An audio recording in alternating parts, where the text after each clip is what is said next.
community. So if you could just stay here while we get quickly to join you for.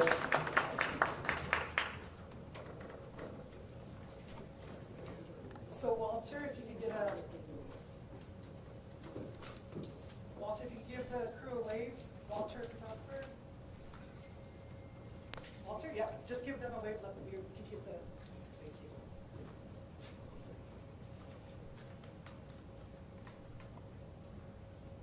Excellent.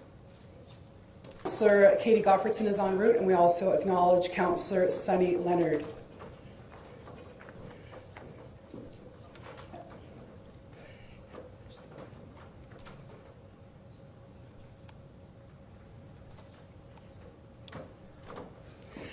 At this time, it is my joy and my honor to call upon Tk'emlúps Secwépemc Culture and Language Revitalization Department to start us off in a good way with a welcome song. So please come forward, and I just ask you to kindly come behind the podium so that your beautiful singing and drumming can be recorded and shared with the world.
Tk'emlúps, and one tiny note of human error, and that is that it's the Culture and Language Revitalization Department, not Society, as it was listed on the slide. So the Tk'emlúps Secwépemc Culture and Language Revitalization Department. Again, thank you so very much, Tk'emlúps, for joining us today.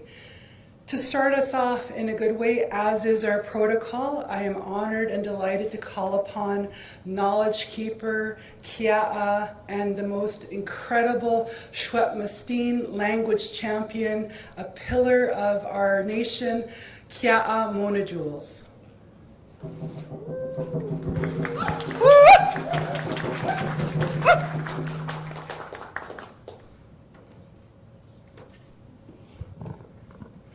While Kia'a Mona Jules is making her way to the stage, I just want to point out all the beautiful aspects that we have here that was provided to us by the department, the Culture and Language Revitalization Department, as well as pulling pieces from the Secwépemc Museum to really highlight our culture today.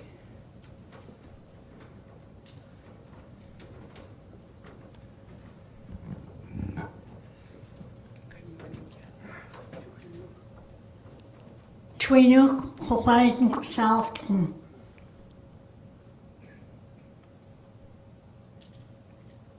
Maar gezichte mis mammal plien te zietert. Rent wielig en gezalkend. Ben meensel aan iems. Smamt het smol. Nes goge julicum zit mich. Ben meentem. Het hanne zachicht mes. Kalt kukbi. Genoeg van de gewaard is tjmamal te beachten aljent mich. Genoeg van de als het eelks, als je wilks, als je joods, en jou ze straks, pien wil mij jouws, kalt kukbi. Genoeg van de, dit la aquasint mich, en jouws is was das gewaard. Zo aks, gewaltaans, gekultens, was stemmers. Maar elkst mens, maar jouw wilk mens, met kunstes, met hennis achilles. Alt kukbi, tjak da, dit lectaans is tjmamal te achpien. Knoepen da, is tjmamal te tak bestit ach aams, pakt. Die tijd. Genoegen daar, kalt kukbi. Als spok elk met hem, als wie ze zit nog aan. Zijn te zo aks. Kalt kukbi. Genoegen daar, gewaard is tjamalt, nes goge julicums. En kan me goedlig. Knoepen daar, is tjamalt te the small is required to residential school to chat Matstum. Knupa this mammal that starts with a useless huchum, with a aquas, aquactus, necitist, no, no school. Kakneen men and church what mu aquan, alkspunt look asses. Kalt kukbi gezichta de kultinach as us as la zo aks pien wil my jaus. Kalt kukbi. Je weet skakaltien mensen. Oho.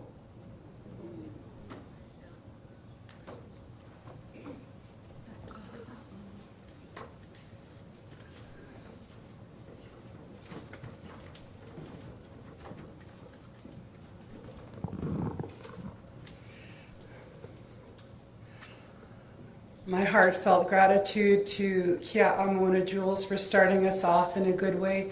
We are going to be dealing with some difficult topics today, so it's so good to hear our language spoken to connect ourselves to the greater than ourselves as well.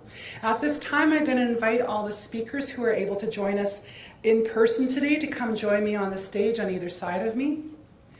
So I'm asking for all of our in-person speakers. We have a few that are also joining us virtually today, and we thank you as well for being prepared, and we're glad that you're ready to go with us.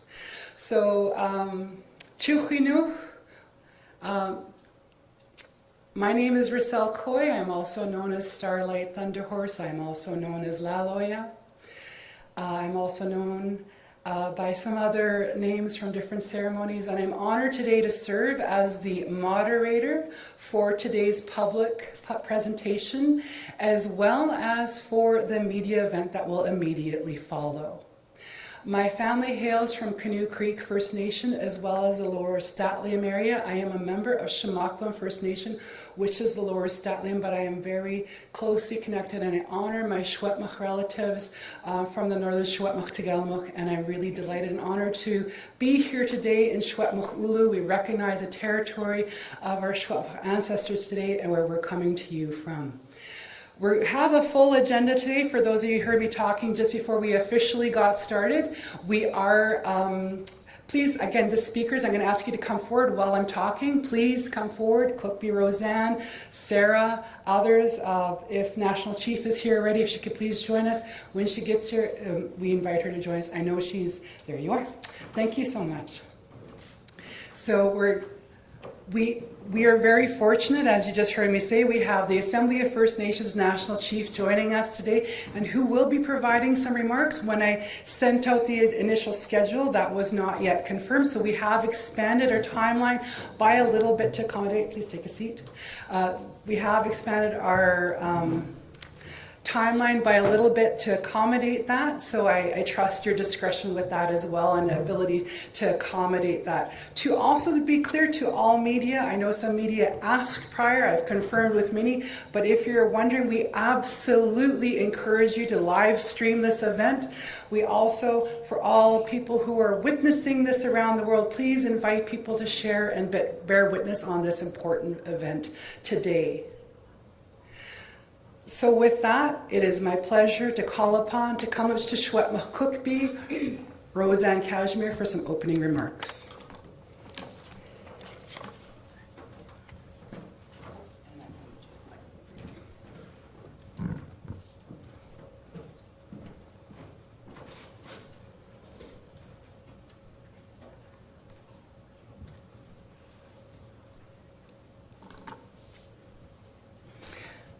Waikopaitip, Cookby Roseanne Cashmere, Rinskwas, Tk'emlúps to Secwépemc.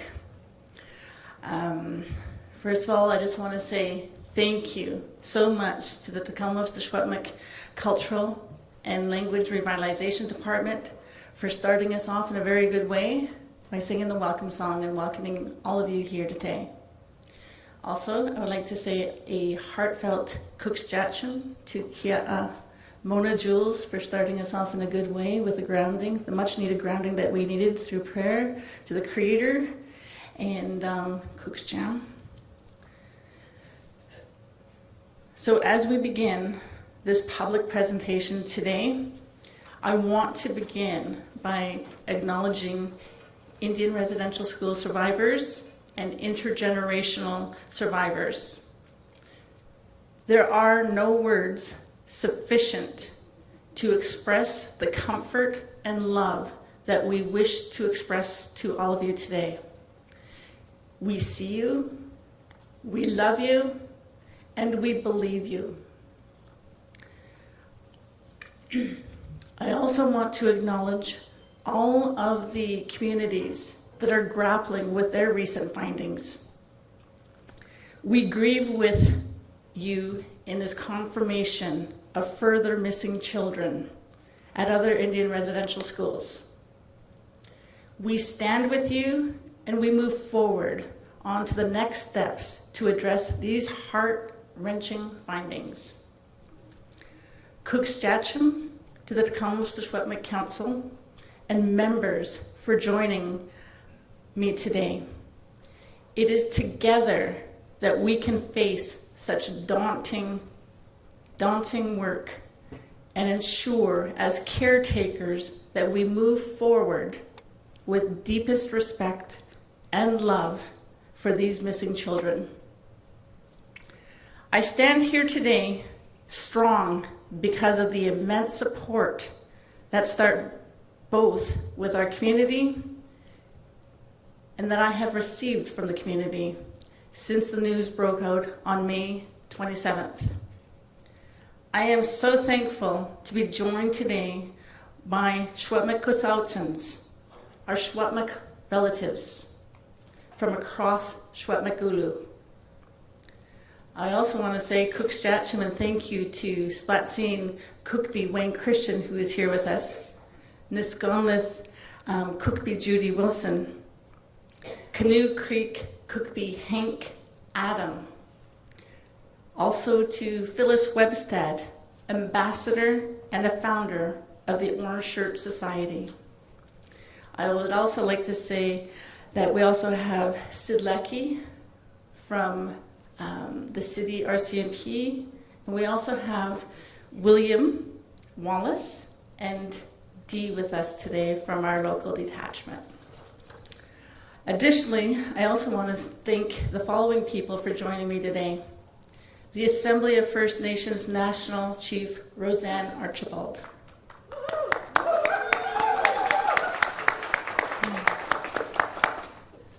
The British Columbia Assembly of First Nations Regional Terry Chiji, who is also with us.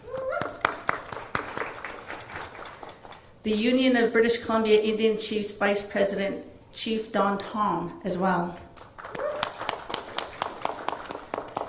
as Secretary Treasurer, Cookpee Judy Wilson. First Nations Summit Executive Robert Phillips. And our friend, the City of Kamloops Mayor, Ken Christian. So we are here today because Indian residential school survivors and intergenerational survivors who were unrelenting in carrying those painful truths about missing children forward. From those who witnessed the abuse and neglect that could have led to death, to those who required to dig graves. We are forever thankful for your willingness to carry this burden of truth forward so that we could verify that knowing, confirming with science, and where some of the missing children's current resting place is located on the grounds of the Kamloops Indian Residential School. For everyone joining us today, I want to extend my heartfelt thanks. As you are bearing witness, and in doing so, you are ensuring that Indian residential school survivors are finally being heard about the deaths of children in the residential schools after so many years of silence and disbelief. You are bearing witness to a very important truth about Indigenous people and Canada. It has been referred to as a historic dark chapter. But Indigenous people are very much alive with the repercussions that they're living today. I am so thankful for the inner strength and the fortitude that I have witnessed Indigenous people draw upon to continue forward despite the current and historic impacts that we shoulder. As I begin to delve further into the harsh reality regarding the missing children, I first wish to remind everyone this is heavy truth. For those present in person, I would like to remind you that we have cultural and wellness supports in the adjacent room across the hall. For those joining us remotely, please know that there are crisis lines that are publicly available and have been well publicized. The Kamloops Indian Residential School was run by the Roman Catholic Church, albeit that words of regret and remorse have been expressed by local and regional Roman Catholic representatives. There has never been an apology from the highest level of the Roman Catholic Church.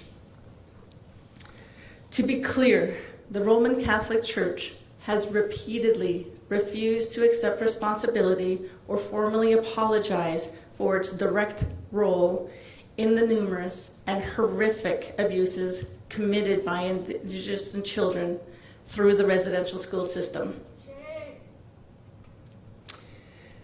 Despite having operated over 70% of all residential schools in Canada, they sought to reduce their obligations to contribute funds to reconciliation purposes. In 2016, Canada permitted the Catholic entities to escape their requirement to raise at least $25 million as part of the class action settlement, leaving only $4 million that they raised for these purposes. excusing the 21 million obligation that was unfulfilled. As we think about the Roman Catholic Church, let us all recollect that it was the federal government of Canada that mandated the Indian residential school system. In addition, the federal government that passed the law that permitted the Royal Canadian Mounted Police to forcibly remove children from their families and communities to be enrolled in Indian residential schools. We are not here for retaliation. We are here for truth-telling. We are here today to honor the missing children in our caretakership who have experienced unthinkable circumstances leading to their death and whose remains were placed in unmarked graves. We are mapping a way forward to bring peace to those missing children, their families, and their communities. We will follow the evidence as it is disclosed. We will follow the science while we pay heed to what oral telling survivors share with us. With that, it is my honor to call forward the ground penetrating radar specialist, Dr. Sarah Bellew from the University of Fraser Valley, to present the findings from the investigation that she conducted on behalf of the Kamloops de Schwatlach. Keep going. Okay, keep going. There you go. Thank you.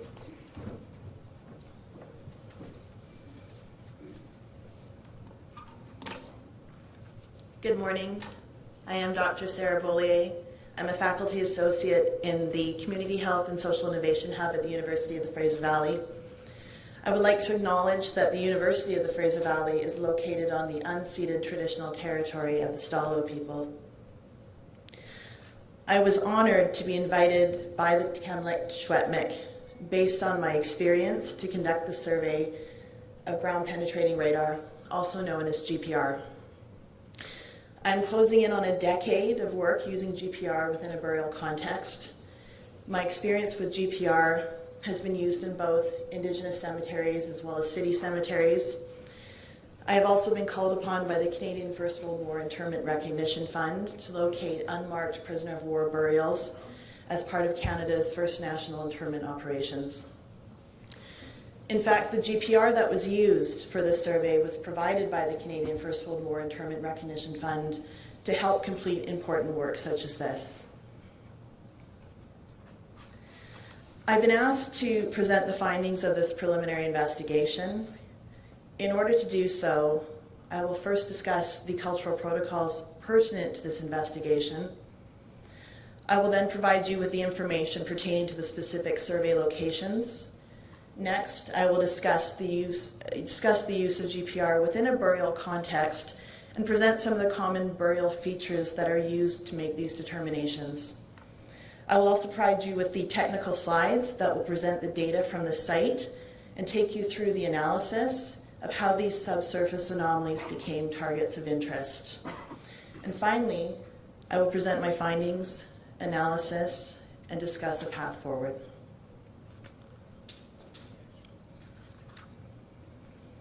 From the outset of this preliminary survey, it was important to include community members in the design, the process, interpretation, and review of this investigation. This meant that incorporating Indigenous values, ceremonies, and methods was an essential part of this process. Cultural protocols took place prior to, during, and after the survey was completed, while oral histories from knowledge keepers and cultural monitors guided the specific survey locations. I would like to pay my respects to the cultural monitors and the knowledge keepers whom were present to monitor, provide oral histories, as well as the requisite ceremonies.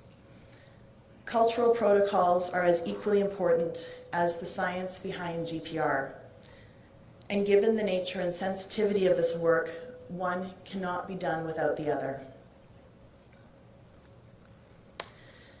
It is important to note that remote sensing, such as GPR, is not necessary to know that children went missing in the Indian residential school context. This fact has been recognized by Indigenous communities for generations. Evidence has existed in government and church archives for more than a century. Canada's Truth and Reconciliation Commission's final report identified between 4,000 and 6,000 missing children, but anticipated that these actual numbers would be much greater. All residential school landscapes are likely to contain burials of missing children. Remote sensing, such as GPR, merely provides some spatial specificity to this truth.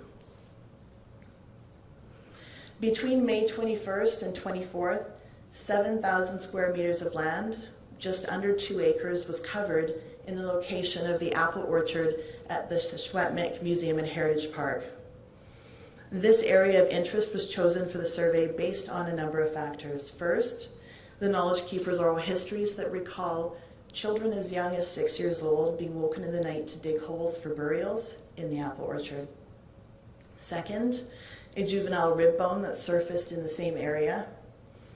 Third, a juvenile tooth that was excavated from a shovel test pit during an impact assessment conducted by Simon Fraser University's Archaeology department. A juvenile tooth is not an indicator of loss of life, but given both discoveries, the possibility should not be discounted. As a preliminary assessment, this project sought to first ascertain the likelihood of human burials within the study area. Second, begin a preliminary assessment of the possible locations of specific burials. And finally, develop steps to further this work in order to confirm the number and location of possible burials. In GPR terminology, a subsurface anomaly refers to any irregularity noted below the surface, while a target of interest suggests that the anomaly has an increased index of suspicion for being the object of the search. As a preliminary assessment, the GPR was conducted in prospection mode. This means ranging across the study zone, following the guidance of the community members, capturing anomalies as screenshots in the digital video logger, and flagging anomaly locations on the ground for further investigation. In addition, grid surveys were conducted for in-depth study as a trial for recommended next steps. When surveying specifically for burials, there are a number of factors that we must take into account during the analysis of GPR data for subsurface anomalies. The type of burial, whether it be casket, a vault, or natural, will result in notable differences in the reflection signatures, while a casket can be further differentiated based on the material that's used, typically wood or metal. The date of the burial will also affect whether the casket is intact or has deteriorated or collapsed. Further, when surveying for natural burials with no casket, one must pay attention to the very subtle soil disturbances reflected in the data. While the depth of the burials can change based on age at time of death and the season in which the burials were dug, typically shallow graves for smaller burials such as juveniles and frozen ground prior to mechanical excavation would also affect the burial depths. Thus, when a grave was dug in the winter, prior to the use of machinery, the depth of the grave was limited by the challenge in penetrating frozen ground. The common features of a formal burial in a cemetery setting typically include a convex reflective pattern at the upper surface of the grave shaft, vertical refractive patterns at the sides of the grave shaft, a horizontal reflective pattern at the base of the grave, and also a range of possible reflective patterns for the contents of the grave. These features are not exclusive to burials. However, in areas where burials are expected, they can act as preliminary confirmation of the likelihood that burials exist and of their specific locations. This slide provides you with a visual of GPR data acquired within a typical Canadian cemetery context with formal burials. This is not data from the Kamloops Indian residential site. The gray screen on the right with the 2 red lines running through it is known as a radargram. This is what we see on our GPR screens while we are in the field. On this screen, we can see the signature hyperbolic response of an adult burial 1.8 meters below the surface. This hyperbolic response correlates with the adult burial in the blue screen on the left. The blue screen on the left is recorded in slice view and exemplifies a grid system conducted in 25 centimeter transects. This provides a bird's eye view moving incrementally below the surface where one can view the entire gridded section at once. In this case, an adult burial on the right and a child's burial on the left. It should be noted that the colors on this screen are arbitrary. Typically, dark blue represents the areas with no soil disturbance, while red represents areas with the deepest level of soil disturbance. Thank you.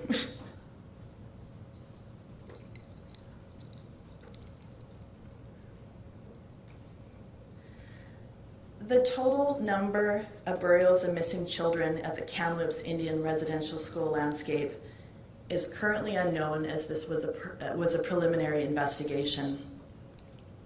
My report identifies some of these probable locations. There remain over 160 acres that still require surveying before these numbers can be finalized. From my preliminary findings in May to today's results, reports providing additional information related to disturbances from archaeological impact assessments, as well as construction in parts of this area, were subsequently provided to me. These reports were reviewed in order to determine which of these locations overlapped with the GPR survey areas. After this review, it was determined that there remain 200 targets of interest in these preliminary results. Again, here, I must indicate that this is the first part of an investigation with a knowing and oral histories that tells us that there remain much more work to be done. The following 4 slides present examples of some of the data images from this investigation. I will use them to help illustrate the process of data and responses. I will also provide some illustrative highlights on these graphics that indicate some of the signature responses used in determining why these subsurface anomalies are targets of interest.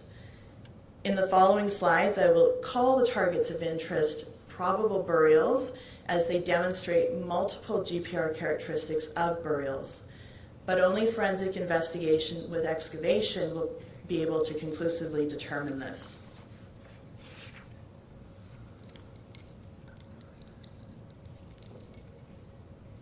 In the following screen captures, the x-axis indicates the length scanned on the surface, while the y-axis indicates the depth of anomalies below the surface. In each of the following screen captures, you will also notice a faint gray dot marked under each of these probable burials. This was a mark that I had placed on my GPR screen in the field in order to make note of these particular anomalies for further analysis. On this slide, the probable burial is located to the right of your screen. The probable burial contains multiple GPR characteristics of a burial. First, the orange semicircle indicates the convex reflective pattern of the upper surface of the grave shaft that lies approximately 0.7 meters below the surface. The red arrows indicate the vertical refractive patterns of the sides of the grave shaft. Above this, a surface depression can also be seen above the potential grave shaft. Surface depressions are common at known cemetery sites. Depressions occur over time when the loose soil used to fill a burial shaft compacts or when a coffin eventually collapses. Now let me take you to the middle part of the screen capture where we see tree roots that are located just past the 5-meter mark, just the previous screen.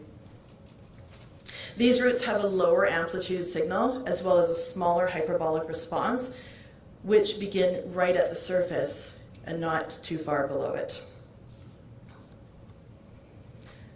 On the second screenshot, It contains several different anomalies that can be contrasted with the probable burial. Here, the probable burial is noted on the right of the screen as well, just past the 15-meter mark. It has a notable soil disturbance above the hyperbolic response, in addition to reflections from the edge of the vertical grave shaft. The reversed polarity of the wave, seen here as black, white, black, indicates a void space below this hyperbolic response. Now, immediately prior to the 15-meter mark, we can see the low amplitude signals from the tree root system. And at the 7-meter mark, we can also see what we call ring down signatures, which is indicative of a metal object below the surface. Both the tree roots as well as the metal object are much smaller hyperbolic responses and are located near the surface, unlike the probable burial that remains 0.8 meters below the surface. In this third screen capture, the probable burial is observed with a larger, more rounded hyperbolic response just past the 20-meter mark. It also lies approximately 0.7 meters below the surface.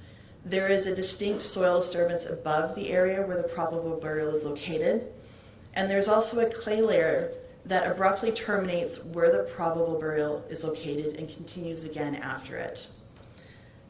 This probable burial can be contrasted with the much smaller stone located to the left of the screen just prior to the 15-meter mark, which demonstrates a smaller, much sharper hyperbolic response. The purpose of these slides is to demonstrate that there are many different anomalies that can be seen beneath the surface, and each of these present with a different set of signatures that require a specialized skill set to analyze and interpret. This would be no different than the skill sets required by a physician in order to read and interpret an X-ray. In this final screen capture, it represents one of the areas that we gridded on the site. The blue grid on the left is recorded in slice view, and the data on the right represents a single line of the same grid, indicating a target of interest that correlates with the area in the left screen capture. Next slide. In addition to the GPR characteristics of burials noted in the survey area and presented in the previous screen captures, I will reiterate that there was additional supporting evidence. The depressions in the orchard that correlate with the subsurface anomalies observed in the GPR data. There was an east-west configuration of the subsurface anomalies in the orchard that support typical Christian burial traditions. The juvenile rib, bone, and tooth discovered in the same survey location. And finally, but most importantly, the ceremonial knowledge keepers' oral histories that recall burials in this location. A preliminary investigation such as this is not intended to provide exact numbers or final results, but rather to confirm the existence of burials. These results are as conclusive as GPR allows, but only forensic investigation with excavation will provide definitive results. In my experience, though, approaching a decade of work using GPR within a burial context, there are very likely to be many human burials in the study area. Further remote sensing such as GPR should be conducted to locate all possible burials. After all, this investigation has barely scratched the surface, covering just under 2 acres of the total 160-acre residential school site. In concluding this presentation, I would like to circle back to a statement that I made at the beginning. Remote sensing such as GPR is not necessary to know that children went missing in the Indian residential school context. This fact, this knowing, has been recognized by Indigenous communities for generations. All residential school landscapes are likely to contain burials of missing children, and remote sensing such as GPR merely provides some spatial specificity to this truth.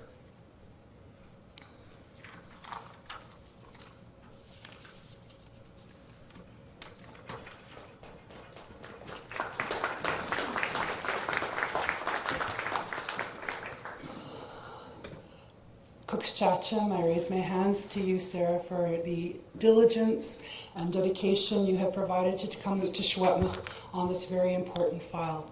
At this time, we're going to turn virtually to Dr. Lisa Hodgett, who is the president of the Canadian Archaeological Association. So please welcome Dr. Lisa Hodgett. Oh, you are, I don't know if you're muted or we need to get the sound on our end. Just one moment, please, if you want to just say hello to us again till we work on the sound.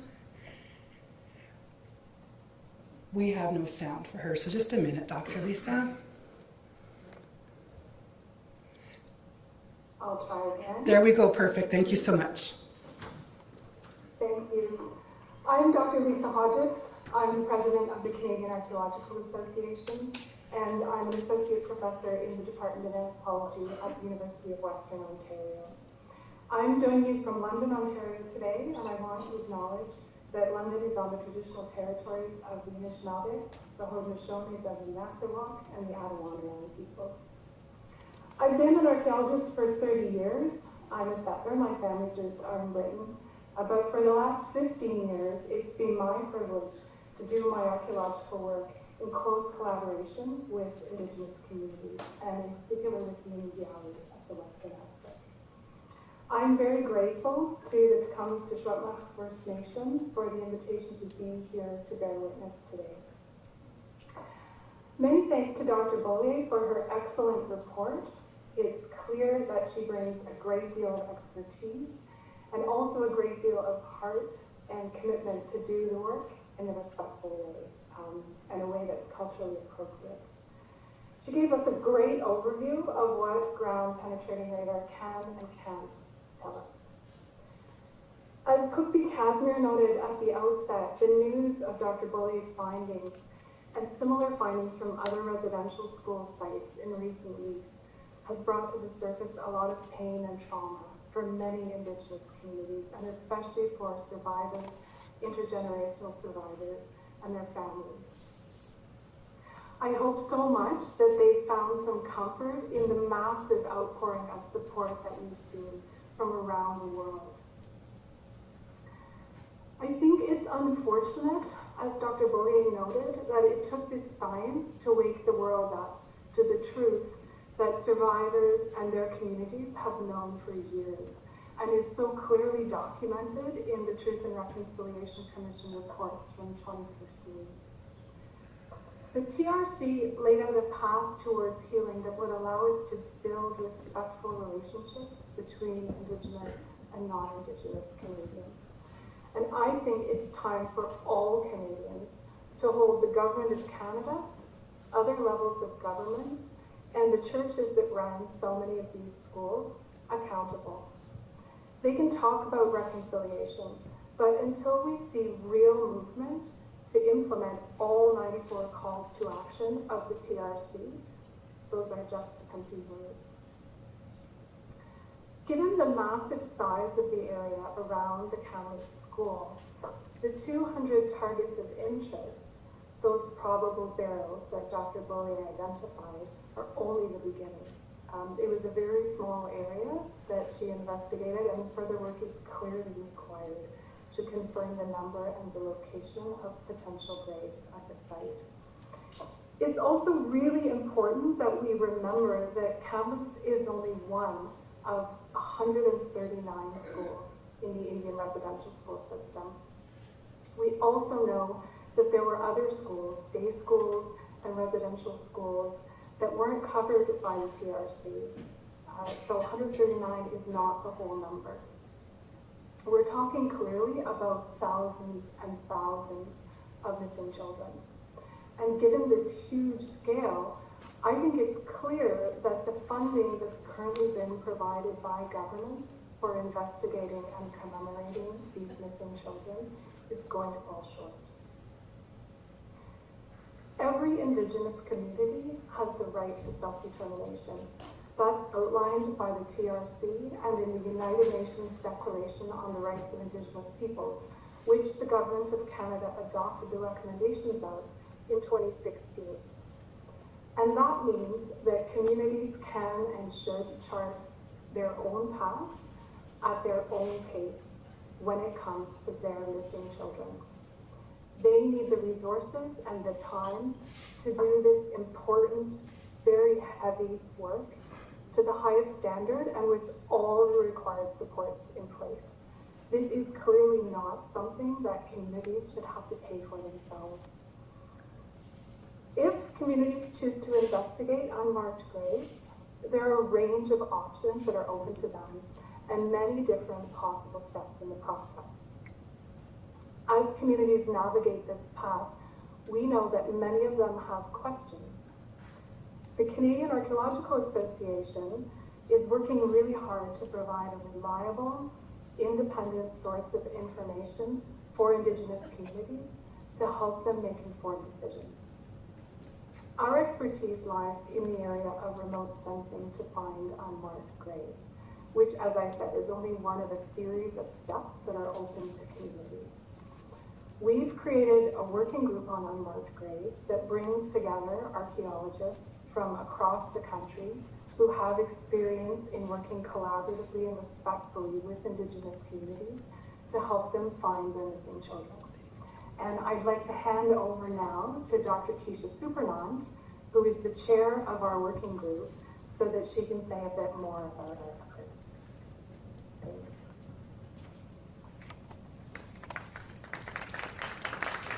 Thank you, Lisa. Okay, I'm on. Tanse, Keisha Supernant Tzikatsam, and Miss Kuchis Gaidan Virginia, the Michifnia. Hello, and I'm Dr. Keisha Supernant. I am Métis, and I'm director of the Institute of Prairie and Indigenous Archaeology, as well as an associate professor in the Department of Anthropology at the University of Alberta. And I'm also the chair of the Unmarked Graves Working Group of the Canadian Archaeological Association. I'm coming to you today from the lands of Treaty 6 and the Métis homeland in Edmonton, Alberta. And I too am honored to have been invited to participate in this event today. I want to begin by thanking the Groups of FAR and to support the clear communication of the results that Dr. Bollier had provided. It's clear from this, that there is an accurate use of best practices in exploratory and preliminary assessment. I've been working collaboratively with Indigenous communities for over 15 years, and over the past several years have been developing capacity to apply ground penetrating radar and other remote sensing techniques to the detection of unmarked graves in many different contexts. And I am very reassured by the results presented today and confident that these results indicate a number of highly probable burials and targets that definitely warrant further investigation. And I think one of the big challenges facing communities, as my colleague Dr. Hodgetts has pointed out, is the scope and scale of the landscapes that require this investigation. This was a small portion of a large area around the Kamloops Indian Residential School, and there is much more work that needs to be done. The Unmarked Graves Working Group is committed to supporting communities should they be seeking independent expert advice around the application of remote sensing technologies to this work. And in the interest of supporting the communities, we have developed some accessible resources, including a FAQ document which outlines some of the types of remote sensing that can be used and some frequently asked questions about ground penetrating radar in particular. We've also provided, from our experience doing this work with Indigenous communities, a pathways document that suggests some steps that communities might consider, recognizing that remote sensing is not usually step one. We've heard repeatedly today about the knowledge held in communities by knowledge keepers and survivors and families around where burials are likely to be on these landscapes. And while I must echo that we shouldn't require the scientific application of GPR in order to confirm or validate stories and the experiences and the testimonies of those survivors, there is value in providing that spatial location of these probable graves, and it's important that communities are supported in that work. We also have released this morning a best practices overview for the collection of ground penetrating radar data around unmarked burials, and specifically in terms of ground penetrating radar. and those are available on the Canadian Archaeological Association website. Our intention here is to establish and share some of those best practices around how information should be gathered from these sensitive sites in a respectful way, and using the application of ground penetrating radar to these difficult targets. And we want to emphasize that while there are a number of people who might know how to use ground penetrating radar, using the equipment does not mean you know how to apply it in order to find unmarked burials. So we're seeking to provide important information for communities so that they can make informed decisions about how they wish to proceed. I also want to emphasize that there are a suite of other remote sensing technologies that could be applicable. Ground penetrating radar works well in this context. It does not work well in all contexts. And so providing this information helps communities determine which approaches are most appropriate around their schools. I also want to emphasize that many of these schools have survivors from multiple nations, and communities need to be supported in bringing together those survivors as this work continues. And the scope and scale of it are truly immense. Communities must resource funding, expertise, and other resources that they are requesting must be provided as this work continues. We are hoping to continue to provide an independent source of expert advice should communities wish. And in the interest of supporting this, we are partnering, we've been invited to partner with Kamloops Secwépemc on a free webinar, which will take place next week, July 22nd, beginning at 9 a.m. Pacific time. And it will review best practices around the application of remote sensing for grave detection and bring together experts from across the country to be able to explain what some of these technologies do and how they might be applied to unmarked areas around residential schools. This is a long road. There is much work yet to be done, and we're only beginning this journey that survivors and communities have been asking for a very, very long time.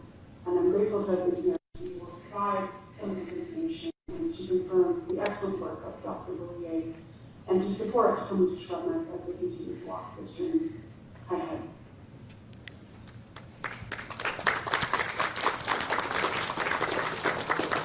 Tk'emlúps, a heartfelt thank you to both Dr. Lisa and Dr. Keisha, both for being here today for us. We also appreciate that you're going to be joining the Tk'emlúps Secwépemc Special Assembly to answer any questions, concerns, or further information that the community members who are the caretakers of these missing children may have for you. We also look forward to next Thursday, the 22nd, for that free webinar for all First Nations, Métis, and Inuit organizations and communities, and you can find more information on the Tk'emlúps website about that. At this time, it's my pleasure to call upon again Kamloops Secwépemc Cookbee, Roseanne Cashmere, to talk about some next steps.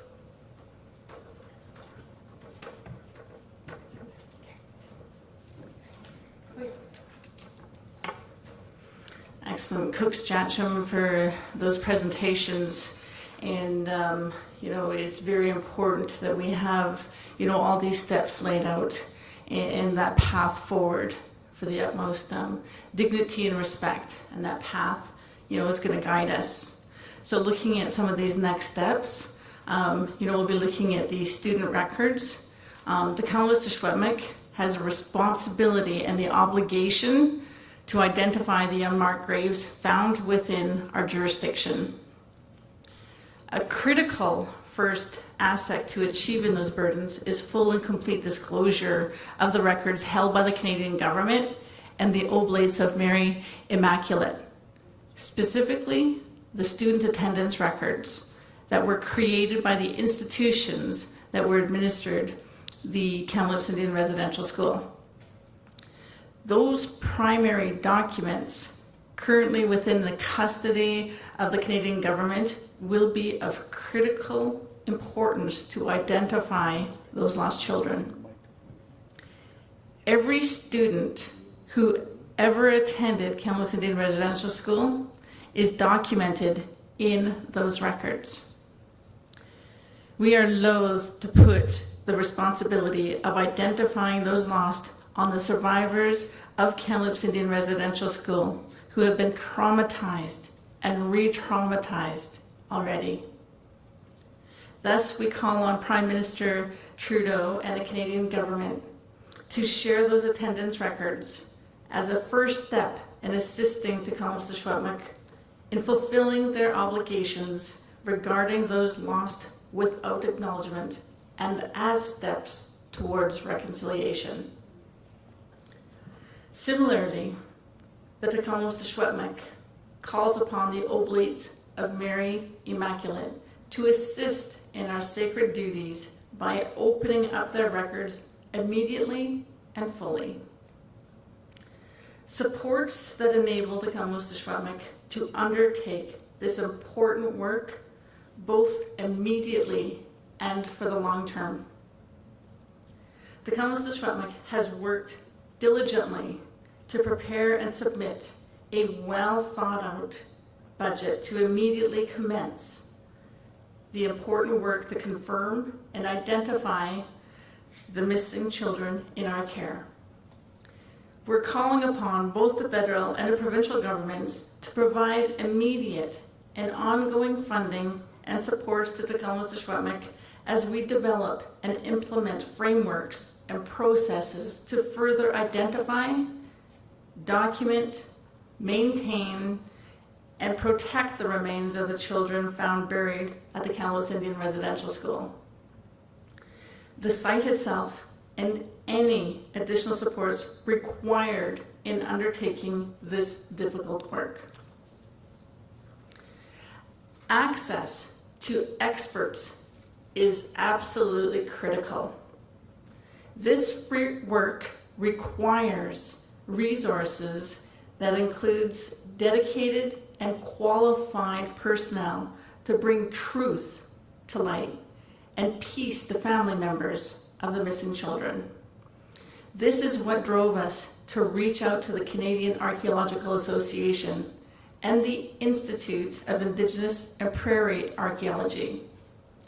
It is also why we are offering a free webinar next week on remote sensing and grave detection in partnership with them.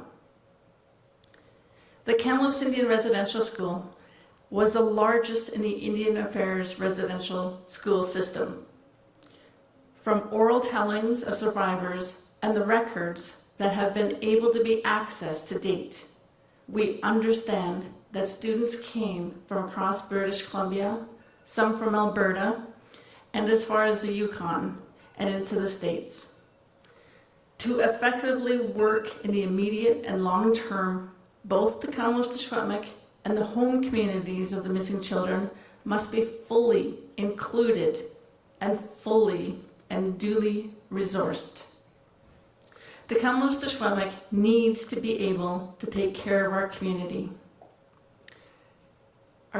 members, our survivors, and intergenerational survivors.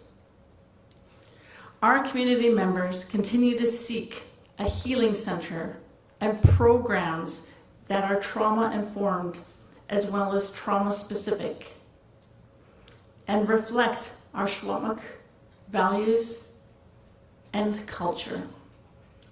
This is an urgent matter of health and well-being that needs to be supported both in the immediate and in the long term. Oral tellings from survivors. Kamloops Indian Residential School survivors, along with other residential school survivors, have come forward from across the country expressing interest to share their experiences and truths relating to missing children, deaths, unmarked graves, and experiences at residential school.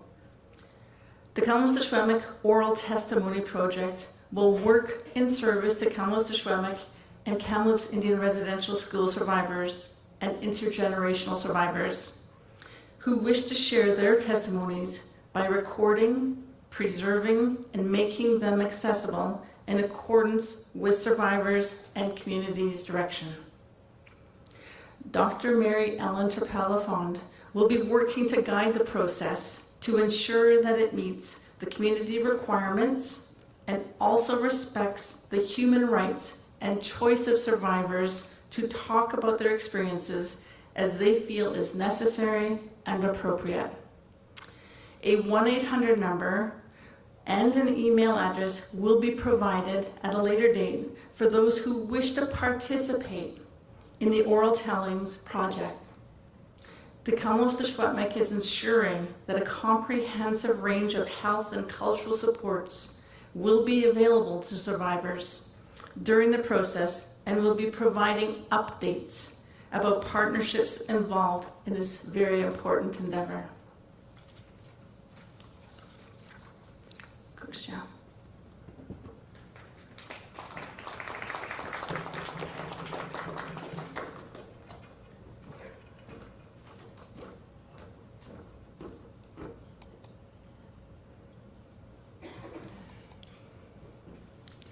At this time, it is my honor to call forward some survivors to provide their statements.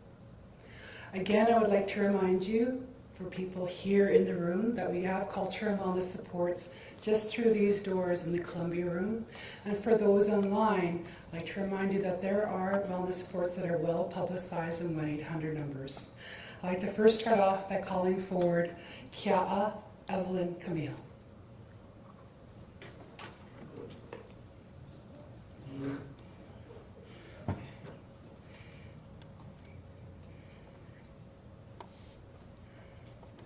We are very fortunate today that we're going to have 3 survivors share with us today, and then we'll move on to further parts of our program. Thank you.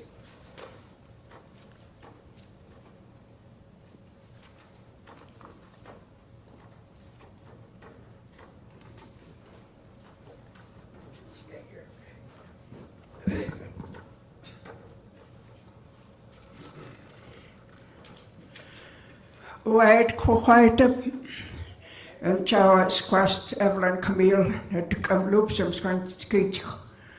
When Chow Nest the Tk'emlúps, I'm at a residential school 10 years. I attended the residential school for 10 years. I can't remember the age that I entered, but at that time it was legal to leave the residential school at the age of 16. And I was on my 16th year, I tried to get letters home to tell my parents to come and pick me up on the day of my birthday so I could go home. But as many of you know, or may not know, that all letters sent home was censored. They tell us to write letters home to our parents, which made us very happy because it was the only contact we had with our parents, is some letters sent home. In my letters, I had tried to explain the abuse that was happening in residential schools. For me, it is very hard to talk about it. I didn't even talk about the abuse in residential schools to my children. And today they're shocked to hear all what is happening, especially finding of the babies. And I told my youngest daughter, no, I didn't want you to know what happened to me. I was ashamed to be a Secwépemc. That's what residential schools taught me, to be ashamed of my identity. After walking the red road and learning who I was, which took many years in pushing back the abuses of residential schools, to learn of my identity.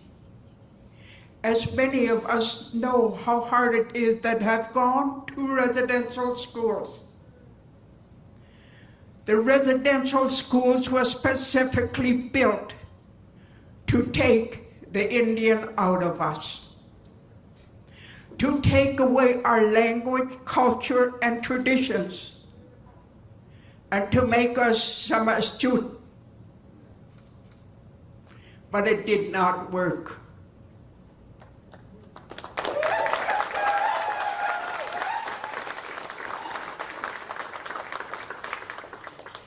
As our culture, language, and way of life is still with us. It will always remain with us to know our identities. Our children must know who they are. At a late age, my children came. Why didn't you tell us? I couldn't share my sorrows with them. Even though I had sent them to a Catholic school, St. Anne's Academy. Why did you send us to Wild School, the Black Robe School, knowing what I went through? They questioned me later, why? At that time, I had known that the St. Anne's Academy had the highest academic standards, and I wanted my children to have the best of education until we built our own school. And now many communities have built their own school, and the way of life is being taught to the children. The respect for our culture and traditions, and the way of life of our people, of our sacred ceremonies, must not be forgotten.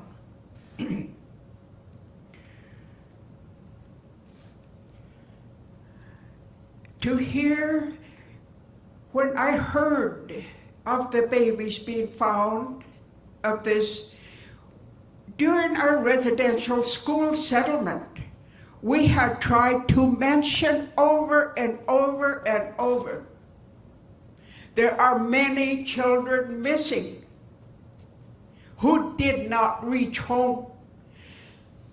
Many ran away. And in that river, we know where the Kamloops Indian Residential School is. Many of our children tried to cross the rivers to swim across. Many were lost in the waters. My oldest sister, Irene, used to talk about them. Those children did not reach home. Many of our children who ran away during the winter and froze to death on their way home. And the coyotes, the black robes, start lying about the children. Oh yeah, they're doing fine here. In the meantime, they were missing, and no one had searched for them. Many tried to run away from these, I don't want to call them schools, because I didn't learn anything there. I was there 10 years. When I took the college entrance program, I had grade 4 level. All we did was cook and clean, and we starved, and yet we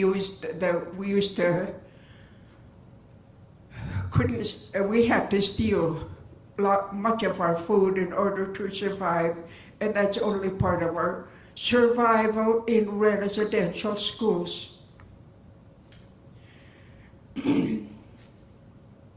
The residential schools was built to beat our language, culture, and traditions out of us. It was meant to break up our families. We know our families were strong.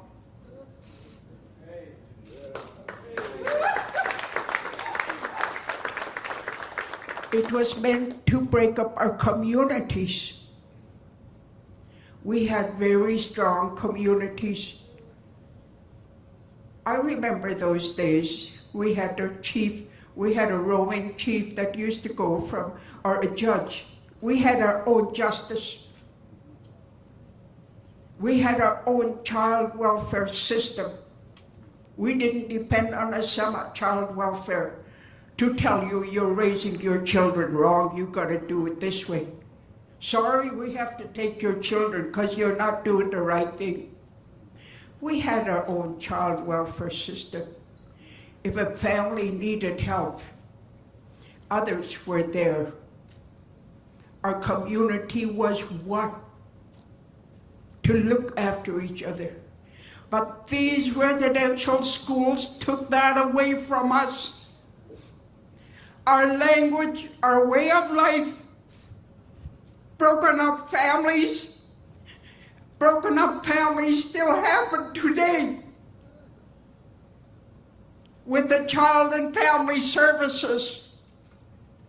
We have to end that system and be responsible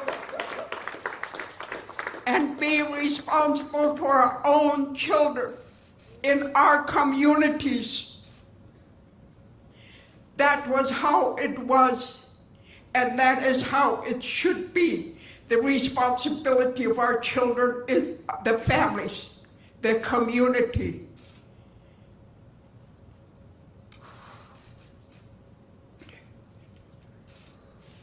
Sorry about that. I was swearing up and down, and when I'm going to come up here, I want the truth to be out, and I'm going to be strong. But to think of what happened to many children. The way I heard the news about the remains being found was a shock. A piece of paper was stuck to my door. I didn't even see who delivered it. I don't think that was considerate of bringing the news to elders. And I was home alone. I opened that letter. I was in shock. My daughter came home. She said, "What's the matter?" I showed her the letter. But we have a very strong family.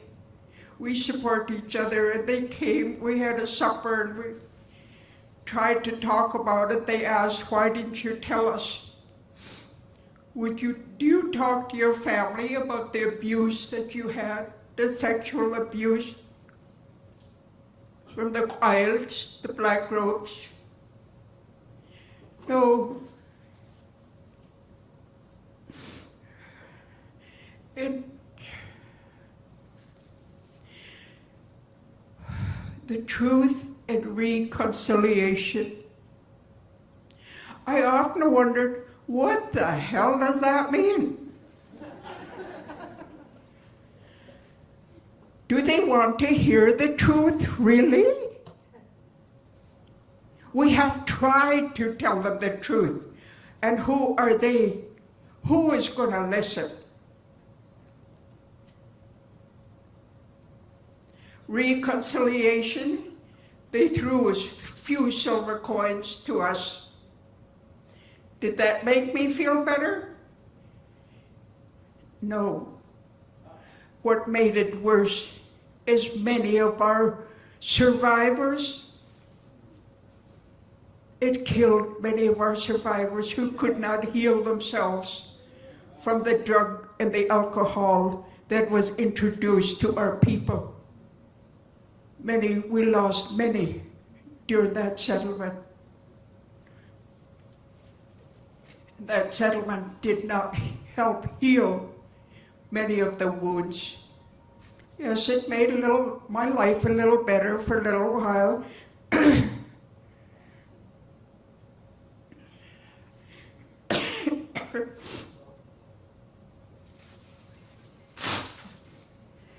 I try to take lots of notes here, but it's all scribbly, you know how you're trying to keep notes.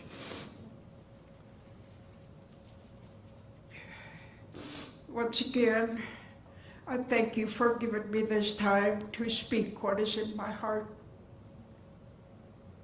I'm very saddened about the findings. Although we did try to say a long time ago to tell the people, the politics, that many of our survivors are missing. Now, what next is what I want to know. What I want to know, what I would like to see, is the burial site to be left undisturbed. Yes, there may have to be some studies to be done. What good are those studies going to do for us, for an individual, for me? It's going to tell me that, yes, they were murdered by coyotes. Is that going to make me feel better? I don't think so. Those remains should be left undisturbed.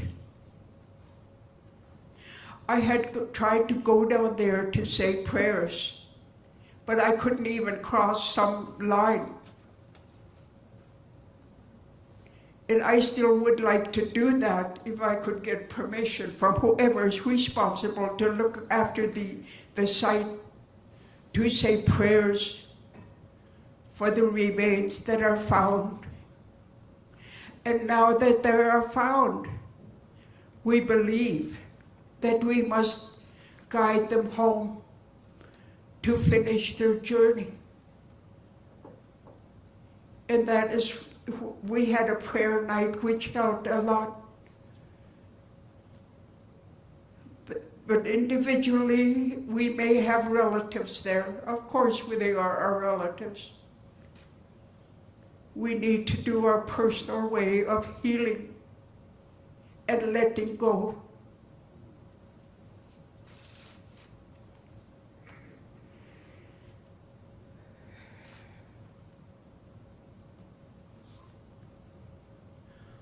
I think that's all for now.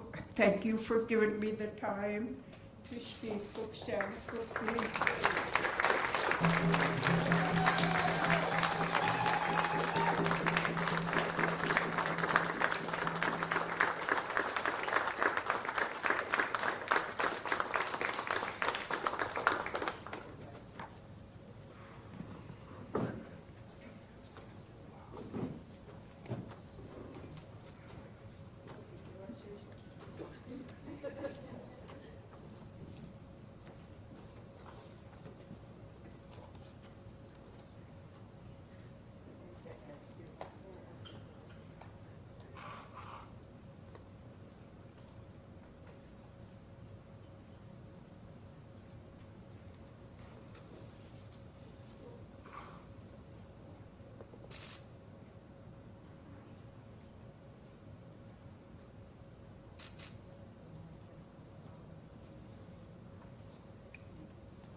Thank you for your patience. After something like that, I wanted to check in with the other survivors.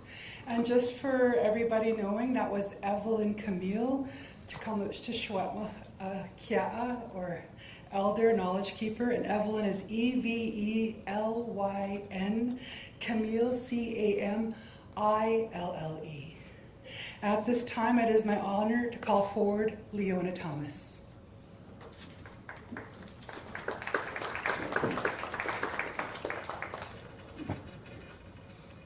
Thank you, Evelyn. Good morning, everyone. Initially, I said no to this request, but I think it's really important for our younger generations to understand, be informed and be educated, and moving forward. Take the courage and strength that Evelyn shared with us, and many, many, many, many more survivors across this country.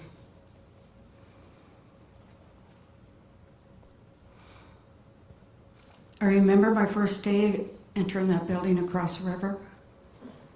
I was 6 years old, from 1958 to 1963 inclusive. And then 64, 65, 66, 67 to day school. I was taken from a loving home that only knew humor, laughter, love, and honor. Put into a cold, stark environment that didn't honor or respect who we were. That could not comfort a 6-year-old who was crying, wanting to go home, or wanting to be with her brother whom she was not allowed to speak with. I jumped on my brother's back going through those front doors, and they had to pry me from him. That was the first time we were ever separated. For those of you who have children that age, grandchildren that age, just imagine what that would feel like. I was put into a dancing group that learned every ethnic dance except my own. I knew how to Irish jig, I knew how to 8-hand reel, I knew how to do the Mexican hat dances. And through that learning process, this is where the abuse was really amplified. It took me a long time to be able to cry.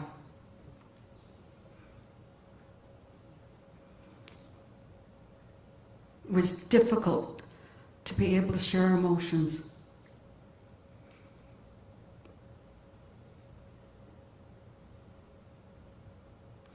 Today, not so much. I cry when I'm happy, I cry when I'm sad, and I cry when I'm joyful.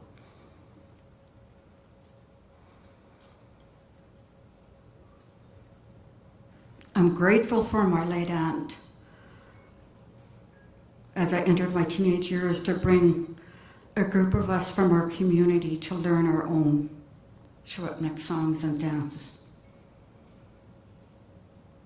I proudly shared the swan song and taught my granddaughters when they were young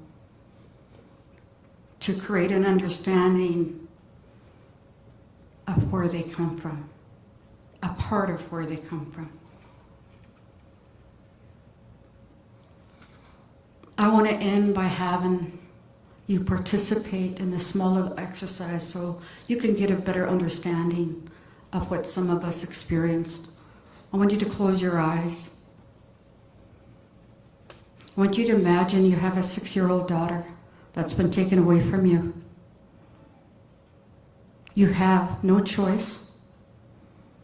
You have no one to turn to. No one believes you. That little girl, for the next 5 years, has to go into an environment that shows no love, no hugs, no support, nothing but verbal, emotional, spiritual abuse.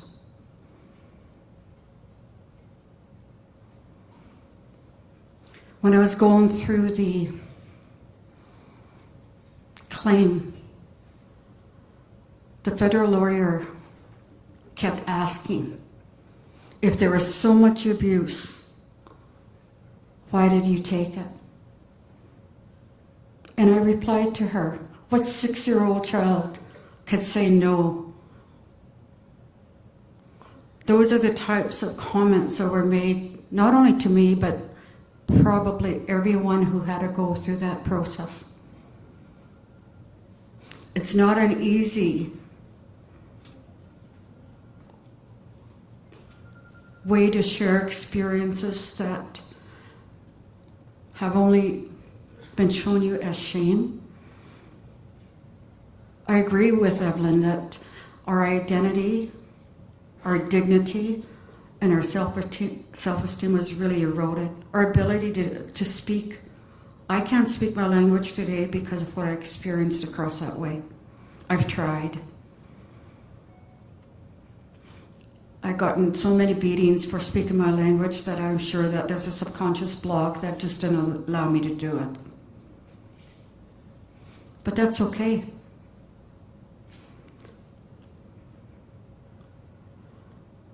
I challenge, my closing here, I challenge each and every one of you to really educate yourself around those 97 calls to action. Understand what the truth really means to us, to our families, to our nations, and push for effective reconciliation through our educational institutions, in our communities. Push your leadership to move in the right direction. And lastly, I really want to acknowledge the newly appointed National Chief. I love the fact that it's going to be a female that's leading us. Thank you for listening to me.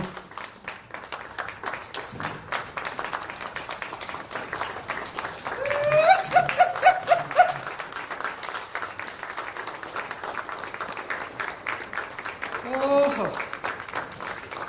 thank you so much. That was Leona Thomas. Leona, Leona, Thomas, Thomas, Leona Thomas. We're just going to make a quick adjustment here to accommodate Mona Jules, who is our last survivor to testify today or to provide her statement. She's going to go right here. So for the camera person right there, I'm going to ask you to move back. She's going to go right here to the front in front of this monitor here. If we could get a chair brought to the front and get her mic'd up as well, please. We're just going to take a moment for that.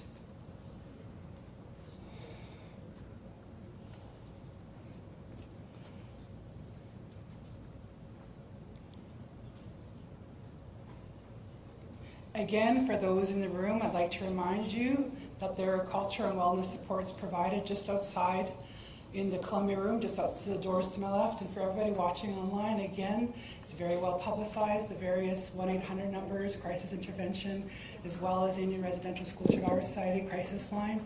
And we encourage you to reach out if you so need it.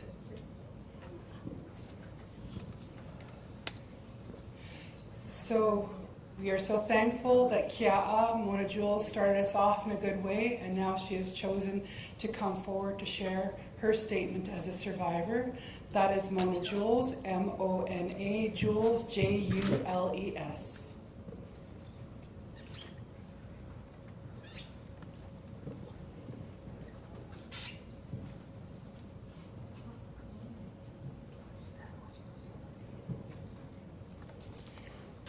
This will be our last survivor speaking today, and I'm going to ask for media to please use your utmost discretion. We are not including our survivors as part of the media event, and I also would check with anybody who's accompanying them whether or not they wish to be interviewed, and I would ask that you refrain if that's at all possible. At this time, we're going to now go to Mona Jules. Hello everyone, my name is Mona Jules. My Aboriginal name is Milmanetqua, and I'm a residential school survivor. I started there around 1947-48 and continued. At about age 6 or 7, I entered the school there. And it wasn't by family choice, it was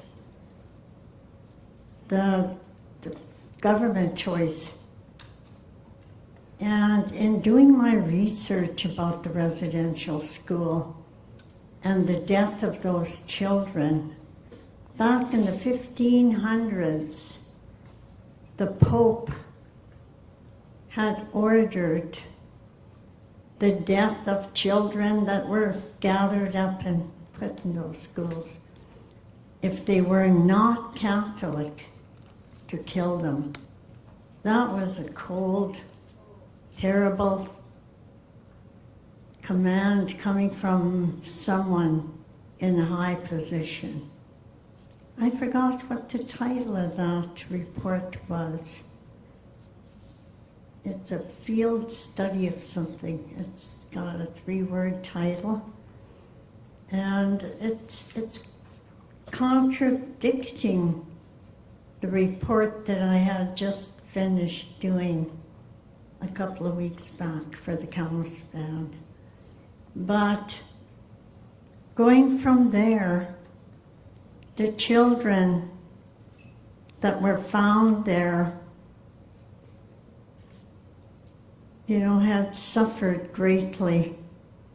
We were taken away from parents, loving, warm, loving families.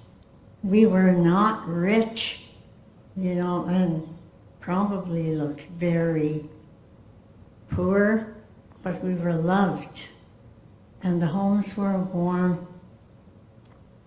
We were rich because we had farm animals, we had fields of vegetables growing. We were not really poor in the sense that we weren't probably richly clothed and so on, but we were rich in many other ways. We had grandparents and parents who spoke fluently, and we all lived together. I had about 12 siblings. Every one of us were fluent in the language, and my grandmother made sure of that. She absolutely refused to speak English. And when we went to the residential school, all of that changed. And when I got there at a young age, I couldn't understand anyone. The whole school sounded like a beehive. The buzzing and the noise, I just looked from face to face. I couldn't understand anything. And when I first got there on my first day, the principal carried me up the stairs, up to the dorm. And I often wondered years later if that was correct. Was it right for him to do that? Everyone was at a movie. He took me upstairs, found a bed for me, and the bed seemed very high. I couldn't get off it after he left. And he helped me on with a nightgown and asked me if I knew how to say my prayers. I told him, yes, I know how to say my prayers. I was shaking my head. I could understand him a little bit because I had older siblings who had attended the school. And they spoke English, but when they spoke to my grandmother and the rest of us, they had to speak the language. So everybody was gone. I was alone in that dark dorm, and I cried myself to sleep. I was wondering when my mother would come to pick me up. When was my mom and dad going to show up and rescue me, take me away from this cold place? We had siblings, but we were all separated. My brother was taken to the boys' side. My older sister was taken to a different part of the school. So we were all separated. And after hearing about those children being found along the orchards and other places, I often wondered what would have happened if I hadn't been able to say my night prayers in my language. Would my life have been snuffed out because I wasn't Catholic? My mother and my grandmother were very devout Catholics, and they taught us prayers, night prayers, and so on in our language. And they had great respect for the church, and they trusted the priests and the nuns. But I was horrified You know, my mother always said, oh, those nuns are so beautiful. You know, they're like angels. And so when they came to take us, they were totally in trust. But they were told if we weren't allowed to go there, that my parents would be taken away by the police and put in jail. So later on, when my brother was about 10, 12 years old, my father took him to hunting camp and kept him there for 2 weeks. And eventually he said, I'm not going back to school. I'm going to be going fishing to the fish camp pretty soon. But first of all, I'm going away with Dad and Grandpa to go hunting for a while. And then eventually I saw him at school and in the class. I walked up to him and asked him, I thought you were staying home. I thought you were at fish camp. And he said, no, the police came and threatened to take Dad. I had to come back. So the nun who was supposedly the teacher asked me, who were you talking to? I told her that was my brother. And she said, your brother. So I thought, accusing. I was only 8 or 10 years old, for heaven's sakes.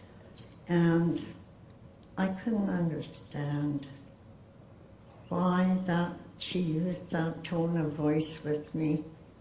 You know, it's putting shame in me at that age for speaking to my brother. And we weren't allowed to speak to family at, you know, any age. I thought that was not right, but we couldn't have a voice that anyone could listen to. You could scream and cry and beg, and there was no one there to rescue you. We were strapped and beaten. You could scream and scream. There was no one there to come to your help. And when I watched that residential school report a few years ago, where these people came to your rescue, I thought, that isn't even true. That never happened.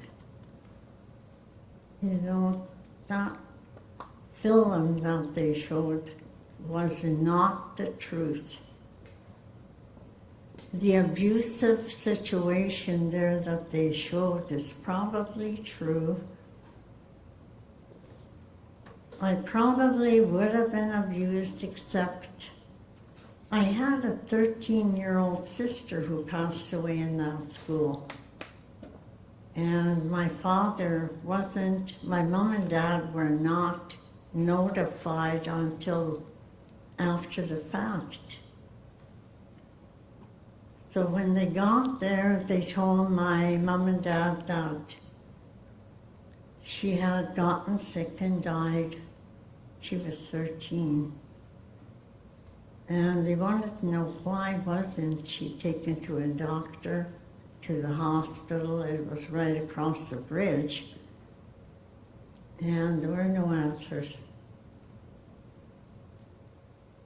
My father beat the principal up so badly, and knocked him down from floor to floor, past the entrance, down towards the dining room stairs. And he ended up in the hospital. I don't know how my father stopped beating on him, but he was so upset about the death of my sister My mother, of course, never spoke English, and she was just beyond, being comforted. She never ever went back to that school to visit any of us over the years because of that. So my father got a reputation for being an abusive father because of that situation. And I was asked over the years to come and speak to a group, and I didn't know it was a room full of principals. And I told them that story, and I told them, if anyone ever lays a hand on my grandchildren, I would go storming in the school to raise hell with everyone there. So I found out later that they were all principals there, and one of them had stood up and spoken up after. I worked as a language coordinator for 15 years at the Secwépemc Cultural Education Society, and I spent my life reviving the language among anyone and everyone who wanted to learn. I taught for Simon Fraser University as a second course at night. I worked from 8 till 4 for the language department, and from 4:30 till 8 o'clock for Simon Fraser, teaching the language. And I started that in '97, but before that I worked with linguists and specialists to set up reading and writing programs. I was fluent in the language, but I had to learn how to read and write it in order to teach it. So that took many years. I continued and finally retired in December of 2020. And then my health started deteriorating rapidly soon after. So I've spent years trying to revive what that school had snuffed out. And it's working. We have many of our young people who speak it, and they're running language departments, having meetings in the language, speaking to one another. I still work with them when I can, and I'll continue to do that for as long as I can. Thank you all for taking the time to listen to the survivors of the residential school.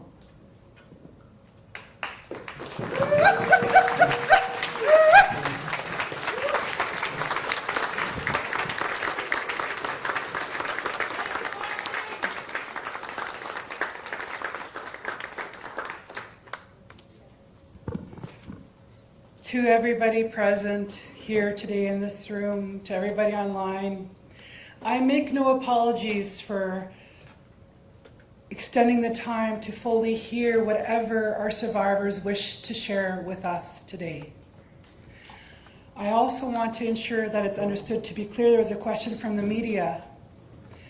We are not connecting media to survivors. We created this space for those who wish to come forward. We asked for some who wish to come forward to share their truth. It is hard as you bore witness today. It will continue to be hard as they deal with their truth telling. So we are not having them participate in the media event. and we are refraining from offering their contact information for follow-up interviews for due respect. They have taken the time today, and we give our most heartfelt gratitude, love, and respect to Evelyn Camille, Leona Thomas, and Mona Jules.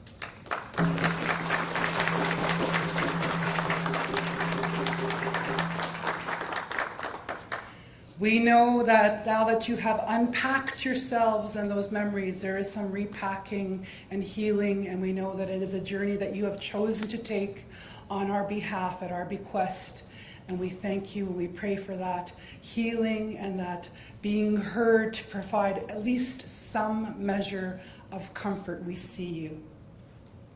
At this time, it is my honor to call upon newly elected National Chief Roseanne Archibald from the Assembly of First Nations.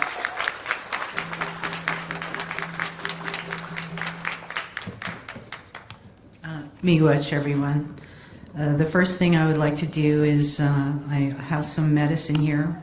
Most of it's from Ontario. It's tobacco, cedar, sweetgrass, and sage. And I want to formally give it to Cookie Casimir. And it's a gift from us. Miigwech.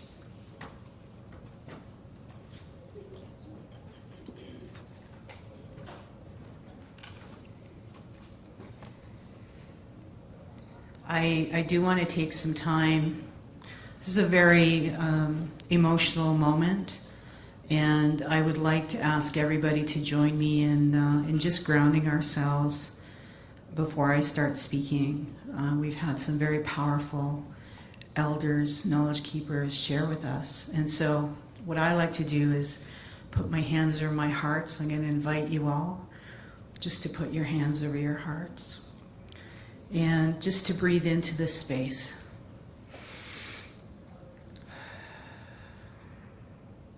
This is where our love is. This is what we have to ground our work in as we move through this very difficult time. Just keep breathing into that space so that we can ground ourselves in love. Miigwech. Ochimaswe. Okawakanik, Okawakanishishuk, Gishihok, Esquewak, Nishta Oshkanigwak, Roseanne Archibald, Nitishnikassan, Dago Dagamosh, Gatakaochian. Good morning, everyone. First, I want to acknowledge the Creator, the world around us, and our place within it. I'm honored to be here in Tk'emlúps, Secwépemc traditional territory, and acknowledge all of you who are watching virtually on your traditional lands. Miigwech Tk'emlúps Secwépemc Cultural and Language Revitalization Department for the welcoming song, and Knowledge Keeper Mona Jules for the opening prayer. I raise my hands to Tk'emlúps Secwépemc Chief Roseanne Casimir, her council, the community, BC AFN Regional Chief Terry Tiji, Cookie Wilson, Cookie Christian, Chief Tom, and Robert Phillips, Phyllis Wobstead, Grand Chief Alvin Fiddler, elders, dignitaries, special guests, Mayor of Kamloops, and all the other chiefs who are joining us online. Most importantly, I would like to say miigwech to the Kamloops Indian Residential School survivors who are joining us here in person, and all of those survivors who are watching online. Ninanaskamon, which in my language means I am thankful, I am grateful, I thank you. Ninanaskamon, Evelyn Camille, Leona Thomas, Mona Jules, who spoke their truth so powerfully. Let's also remember all the little ones who never made it home. I also want to acknowledge the intergenerational survivors Anishinaabe scholar Dr. Pamela Toulouse wrote, 100% of First Nations people suffer from intergenerational trauma. 100%. We are all survivors, and we are all doing our best to heal and walk forward with dignity. This is an important day for us as First Nations people, as Indigenous people. Here in Tk'emlúps territory, in these sacred lands, Canadians and the world first learned about how 215 innocent children died and were buried in unmarked graves. This is a crime against humanity. This is a crime against little children. The United Nations has called this genocide. We call this genocide. This ground-penetrating radar technology is revealing evidence, undisputable proof that crimes were committed. Chief Cadmus Delorme, when speaking about the children in Cowessess, stated, "This is a crime scene." And crimes have to be investigated. The criminals must be held to account. What's equally important is that these little ones were loved. We heard one of the elders say that earlier. They were cared for by their families and communities when they were forcibly removed, often by the RCMP and Indian agents. Certainly, it started with government policy, with the collusion of religious institutions, in this case, the Catholic Church. The report findings today show that this recovery of our children is not over, and there will be many reports to come. On Monday, we learned of the recovery of the ancestors in Penal-Lakut First Nation, and my prayers go out to them. People and media have been referring to them as discoveries. These are not discoveries. These are recoveries. It's time to find our children and bring them home. This agonizing exercise and grim reminder of this country's history will continue until we recover all of our family members and bring them home to rest in peace through proper ceremony. For many Canadians and people around the world, these recent recoveries of our children, buried, nameless, unmarked, lost, and without ceremony, is shocking and unbelievable, but not for us. We have always known, and we heard one of the knowledge keepers say that earlier, we have always known from the very beginning that many of our children did not survive. The ones that did return were silent, as one of the elders said, but some of them told the stories of horror and abuse.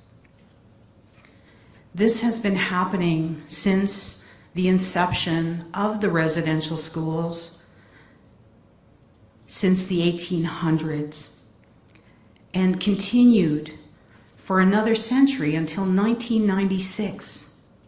1996, when the last of these institutions was closed for good. But even after these institutions of assimilation and genocide closed, survivors and thousands of families continue to suffer. Some never talked about the horrors that they witnessed. So their children, their grandchildren, and descendants are now coming to terms with the fallout. This has been a very difficult time for us as a nation, as we are reminded once again about Canada's assimilation policies that were meant to extinguish us as a people. Again, make no mistake, this is genocide.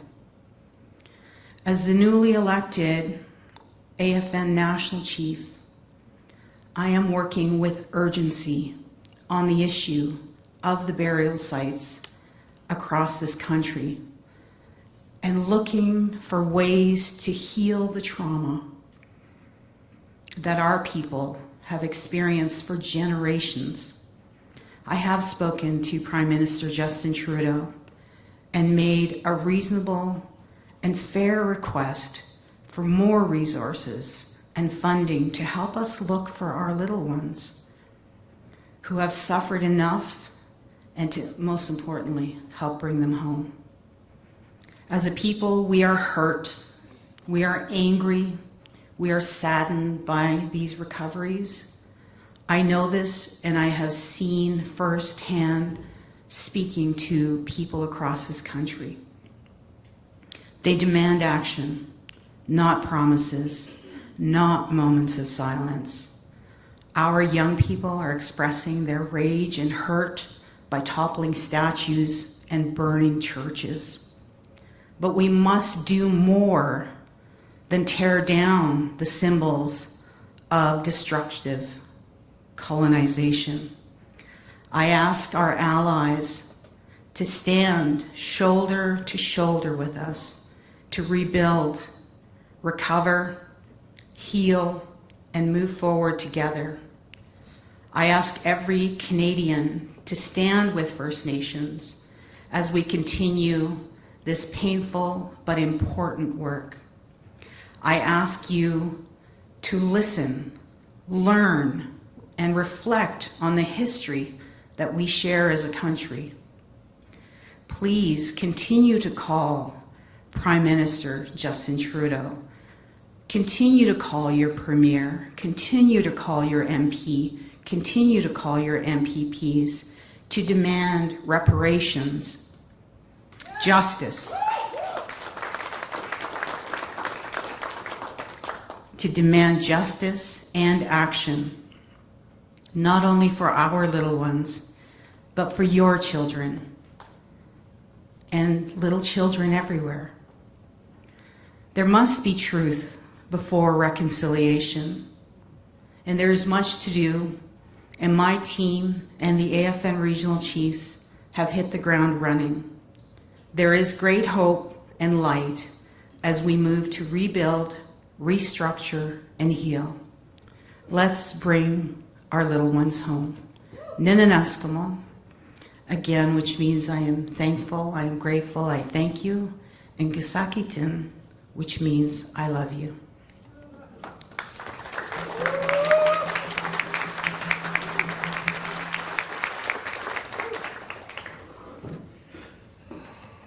My goodness. At this time, it's my honor to call upon for a final time for this public presentation Tk'emlúps to Secwépemc Cookbee Roseanne Cashmere for some closing remarks.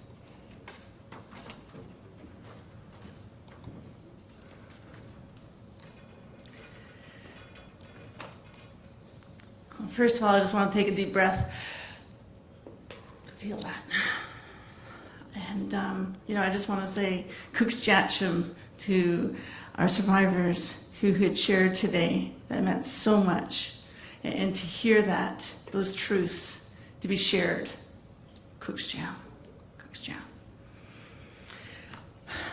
So, again, I just want to thank everyone here who was here to witness, to share, and learn the information that we have to date. And, hearing some of those steps that are going forth and next. And so I just wanted to, close with a few remarks and statements.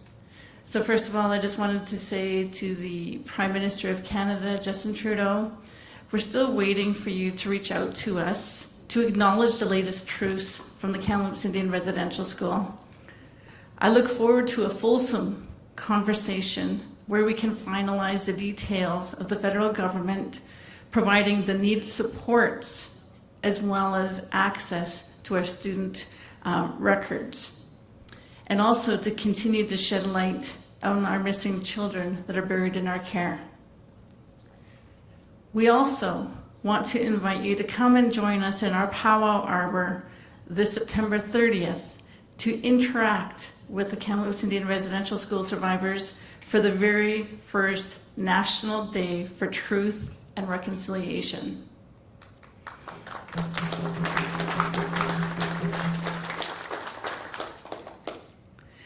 To everyone who joined us today, being in person or virtually, thank you. Tk'emlúps. A special thanks for National Chief Roseanne Archibald for coming to join us today to bear witness, but also speak truth to power on the next steps for a national plan. Tk'emlúps. Now, aware of their lost loved ones, maybe buried, home communities and families of missing children, we seek peace and knowing as soon as possible. Now the cries of the missing children have been heard, and it's time to show them much love, much honor, and much respect. That means swiftly forming a team of archaeological and other technical experts so that the process begin immediately, confirming, identifying, and repatriating the children. We also acknowledge that the work done to date represents but a fraction of the Kamloops Indian Residential School grounds, and oral tellings indicate that more investigation in other areas is required. This is a long process that will take significant time and resources.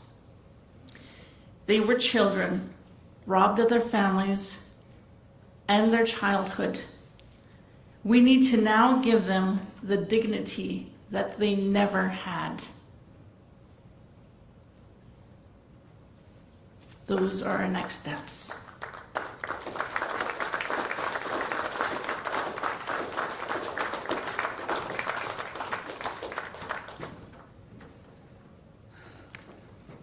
Tk'emlúps, thank you so very much. Cookbee, Roseanne Kashmir. Thank you to everybody joining us today for the public presentation. You're very welcome to stay for the media event and listen to the questions that are going to be asked to speakers here today. As I have indicated, we are not calling upon the survivors. We are so grateful for the heavy lifting they already did today. We're just going to take a very short break just to transition to, with technology and everything else, for the setup for the media event.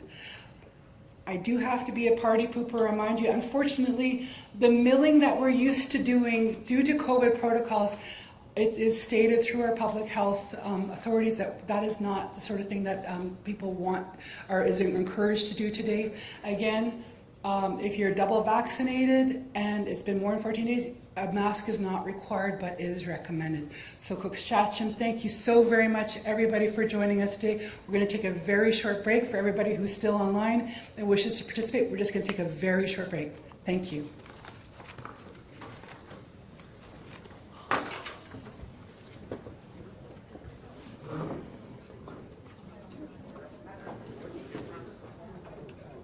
That was heavy.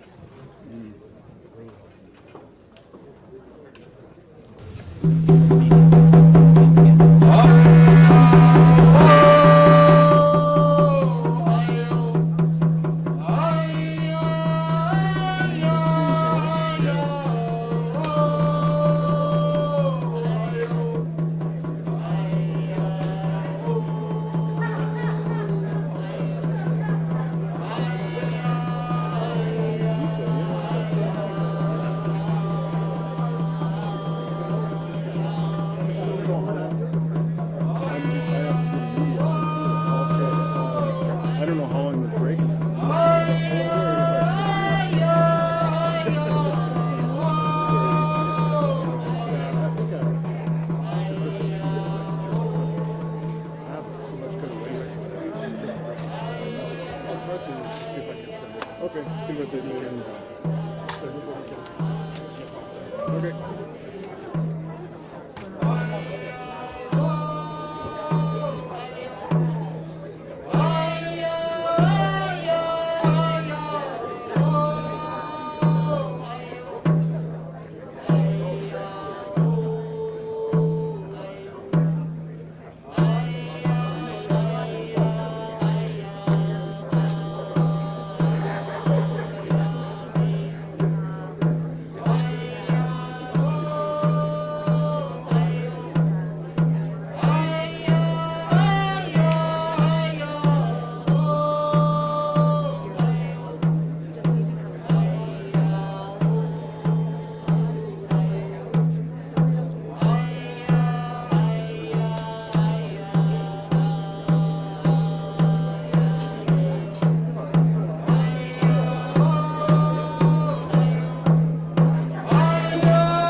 So just to clarify a couple things to media, we're going to take the Q&As from here with our in-person. I don't like talking over our songs. They're so beautiful. I really appreciate Julie and Sunny sharing those songs, and thank you so much for pre-recording them for us. Thank you so much, Sunny and Julie, again, for the beautiful songs that you provided for us, especially for this event. Just to be clear, for some housekeeping for media, we're going to be having all of our in-person speakers here, mic'd up here. We're going to have a microphone forward for in-person people asking questions. We're also going to be taking questions online. After we complete, for those of you who've made arrangements, we will be doing the one-on-one interviews over there. We will hopefully accommodate some of you who got in the requests later. I'm going to do my best. So we're just going to right now start off, well, not the second, but we're going to start off in just a minute with the questions here, with our speakers here. We're just going to get them back, and we're going to ask for the room's cooperation in just a minute. Thank you. Oh, one final thing. We're pushing send at this very minute on the media release. So if you're looking for the primary facts, asks, and the primary aspects of the findings of Dr. Sarah Beaulieu's report, that is all contained in a most extensive media release I have had the pleasure to work with Tk'emlúps Secwépemc to offer you, and it will be on our Tk'emlúps.ca website. So that's Tk'emlúps, T-K-E-M-L-U-P-S, Tk'emlúps. You've seen this all over the place. On our website, it is being posted now. We'll also share it through our social media channels, through our Twitter and our Facebook page. So our media release has just been sent out to the world. Thank you. So I'm going to call forward our legal counsel, Don Worm. I'm going to call forward National Chief Roseanne Archibald. I'm going to call forward Cookbee, Roseanne Kashmir. I'm going to call forward GPR Specialist, Grand Penetrating Specialist, Sarah Beaulieu. We're going to get started momentarily with the Q&As with media. At that time, I'm going to ask for the room's cooperation. We got a few minutes still. Also, if you're wondering, the water has been replenished. So I know we've been a thirsty bunch, so the water has been replenished.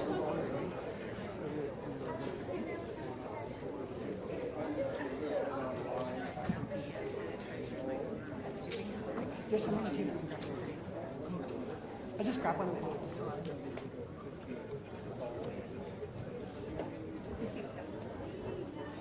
What?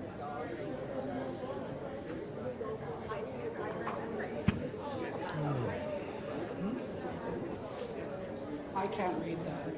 I can't read. Can you make that bigger? The side. Get in there? Okay. I can't read that. Just I don't can't plug it read the sign.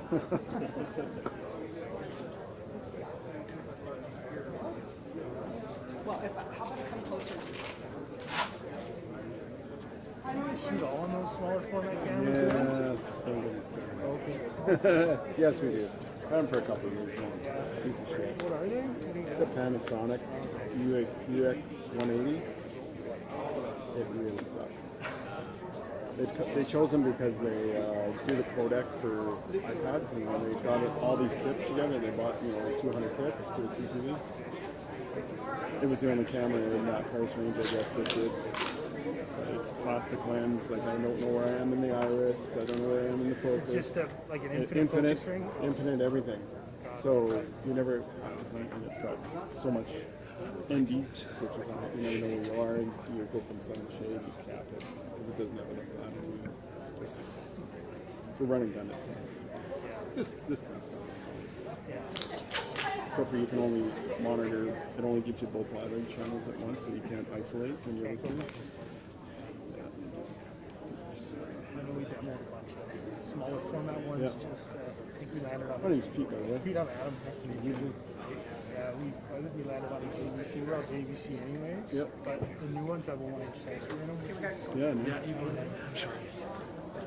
Yeah, that's it. Like, this sucks in I'm at. So again, I want to be clear for the media that is online. If you haven't already done so, we're asking that you Sorry, haha. I'm getting ahead of my technology. I really want to thank Lee's Music for the excellent job that they're doing. We're running multiple Zoom meetings and webinars to make this all happen. So thank you so very much to Lee's Music for helping us out today in such an outstanding way. For example, to make sure that we had the orange flags produced, that was their own initiative. I want to acknowledge Andy Everson from the Cowichan First Nation for his beautiful artwork that he's made freely available for these purposes, not for profit, but in direct acknowledgement of our Indian residential school survivors, for the Orange Shirt Society, and for usage in honoring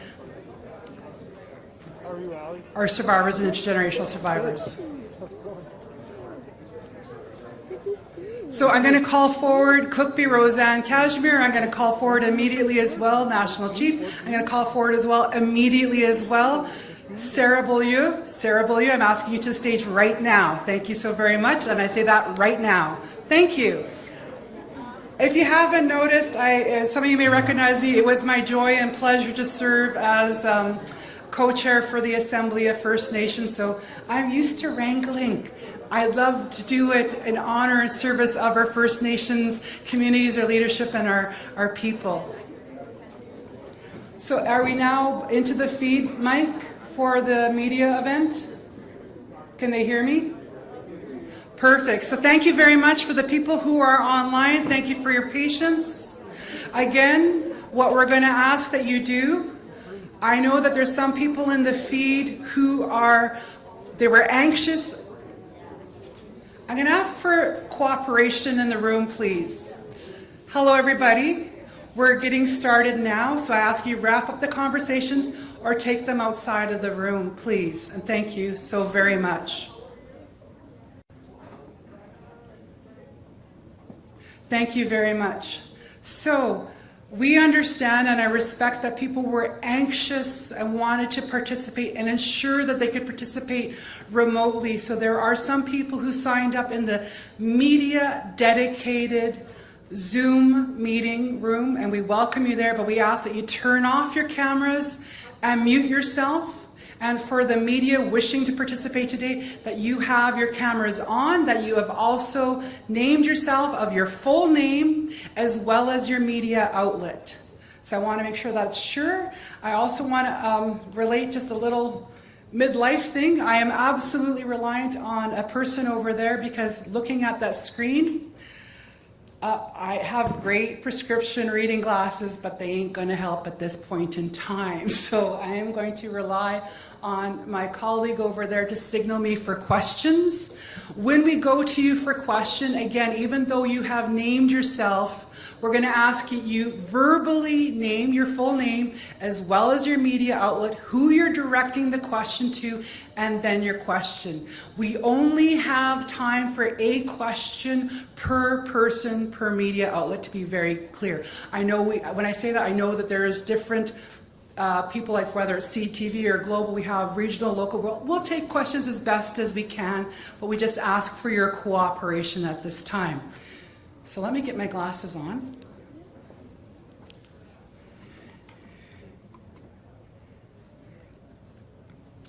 Okay, Nora. Well, actually, we'll go to the room here first for the first question. If there's anybody here, you can come forward to the microphone for a question. Please identify yourself, your full name, plus your media outlet, who you're going to direct the question to, and then your question. Then we'll go immediately over to online, Nora. Then we'll go to another question in the room. If you're getting a one-on-one interview, we're going to ask that perhaps you refrain because you're going to have that one-on-one interview. For those who do not, we will take a question floor. Again, we're looking for one question per person. Thank you so much. Please proceed. Oh, just 1 second. Microphone, please. Check, check, check. Check.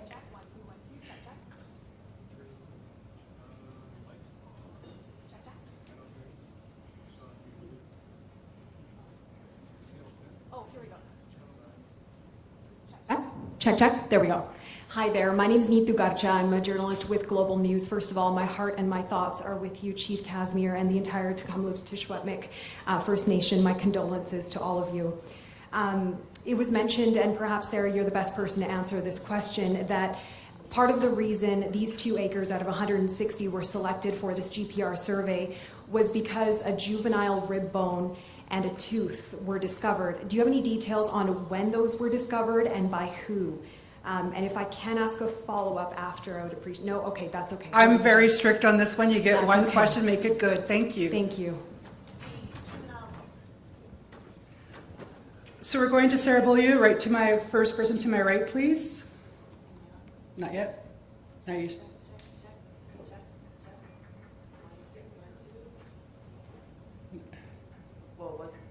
There we go.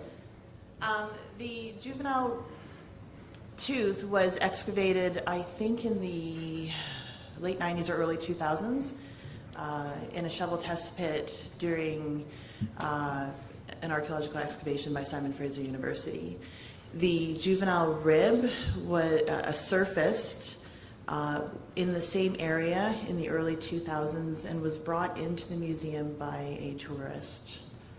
And it was identified, yes, identified as a juvenile rib bone and then documented subsequently from there. Thank you so much. We're going to go over now to Lindsay Shepherd online. Nora, can you confirm, am I just asking the question from the chat or is she addressing? So from the chat, this is Lindsay Shepherd is from what media outlet, please?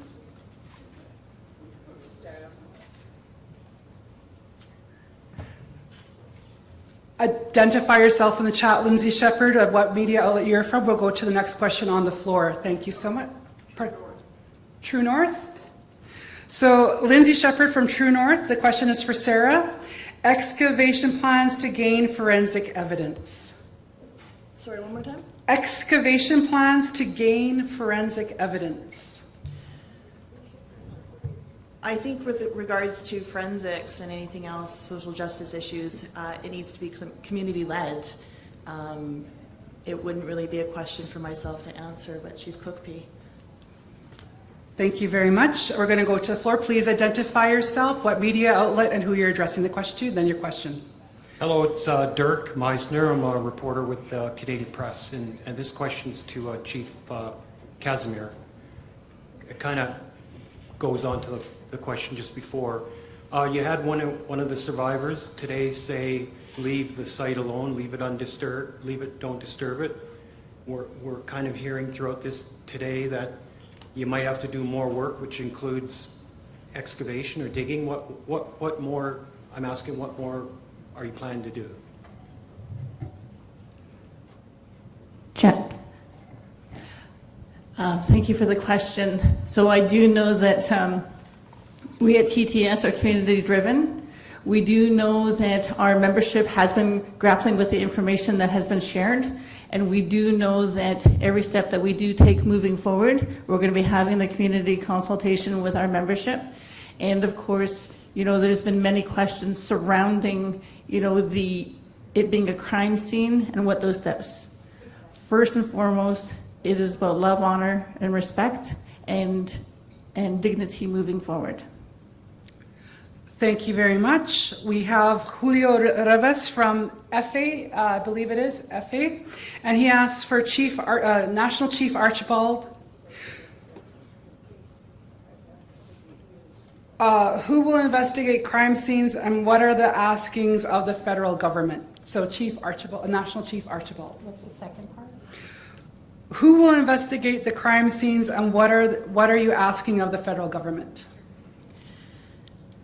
These are crime scenes, and so we need some kind of independent investigation. We know that, for example, the RCMP are a part of children being taken from their families and communities, and so we need some kind of independent investigator on this process, and we need also international examination into these crimes. We did have a recent resolution passed at the AFNAGA on the International Criminal Court being involved in this process. And so there are a number of moving parts that we still have to figure out. An investigation must occur, absolutely. And the federal government, their role is to make sure that records are provided, that they work with First Nation communities on the ground. As Chief Casimir just said, this has to be a community-driven process. And so we would look to the federal government certainly to provide the resources that we need to conduct thorough investigations. We heard earlier about forensics, investigations of the sites. There are many layers to this, and the federal government in one way is in a conflict of interest because it was their policies that actually initiated residential schools in Canada. At the same time, they have to be accountable. They have to be responsible. And so these are conversations that I am going to be having at some point with Prime Minister Justin Trudeau and members of his cabinet. We'll keep you posted. Miigwech. Thank you so much. We're going to go to the floor. There we go. Okay. My name is Jill Makashon. I'm with CTV National News, and this is a question for you, Dr. Is it Sarah Boulier? Am I saying that right? We had initially, in the beginning phases, heard of 215 potential unmarked graves. We just want clarification. 200 anomalies now. Is it more of a, are we understanding now more of the actual grave sites as opposed to what we first saw in late May? No, nothing's changed. With ground penetrating radar, we can never say definitively that they are human remains until you excavate, which is why we need to hold back a little bit and say that they are probable burials. They are targets of interest for sure. They have signatures, multiple signatures that present like burials. But because of that, we do need to say that they are probable until one excavates. Very good. Thank you. Thank you very much. Going to online, we have Zhang Li from City News for Cookbee. Can your community provide similar communities with costs of investigation? Oh, there we go. Check, check. Check. Excellent. Thank you for that question. I know right now I can't exactly say what those numbers are until they're approved from the federal government, but we do know that there is a lot of work that needs to get done from every aspect, from looking at the costs that we've incurred to date, having to put up security and security at many levels, and also looking at the levels of professionals that we need to bring in to do those steps. And as we're going through each of those steps, I know all those costs are going to be confirmed as we go through step by step. We have put forward a preliminary budget and are working on a comprehensive budget to date. And I know most recently the provincial government made an announcement as well, and I know that part of that budget has also gone to the province as well. Thank you so much. We'll go to the floor now, please. Robin Gill with Global National News. This is for Roseanne. Given the age of the school, given how difficult it might be to find those records, how difficult is this going to be to actually identify, should this be actually a gravesite?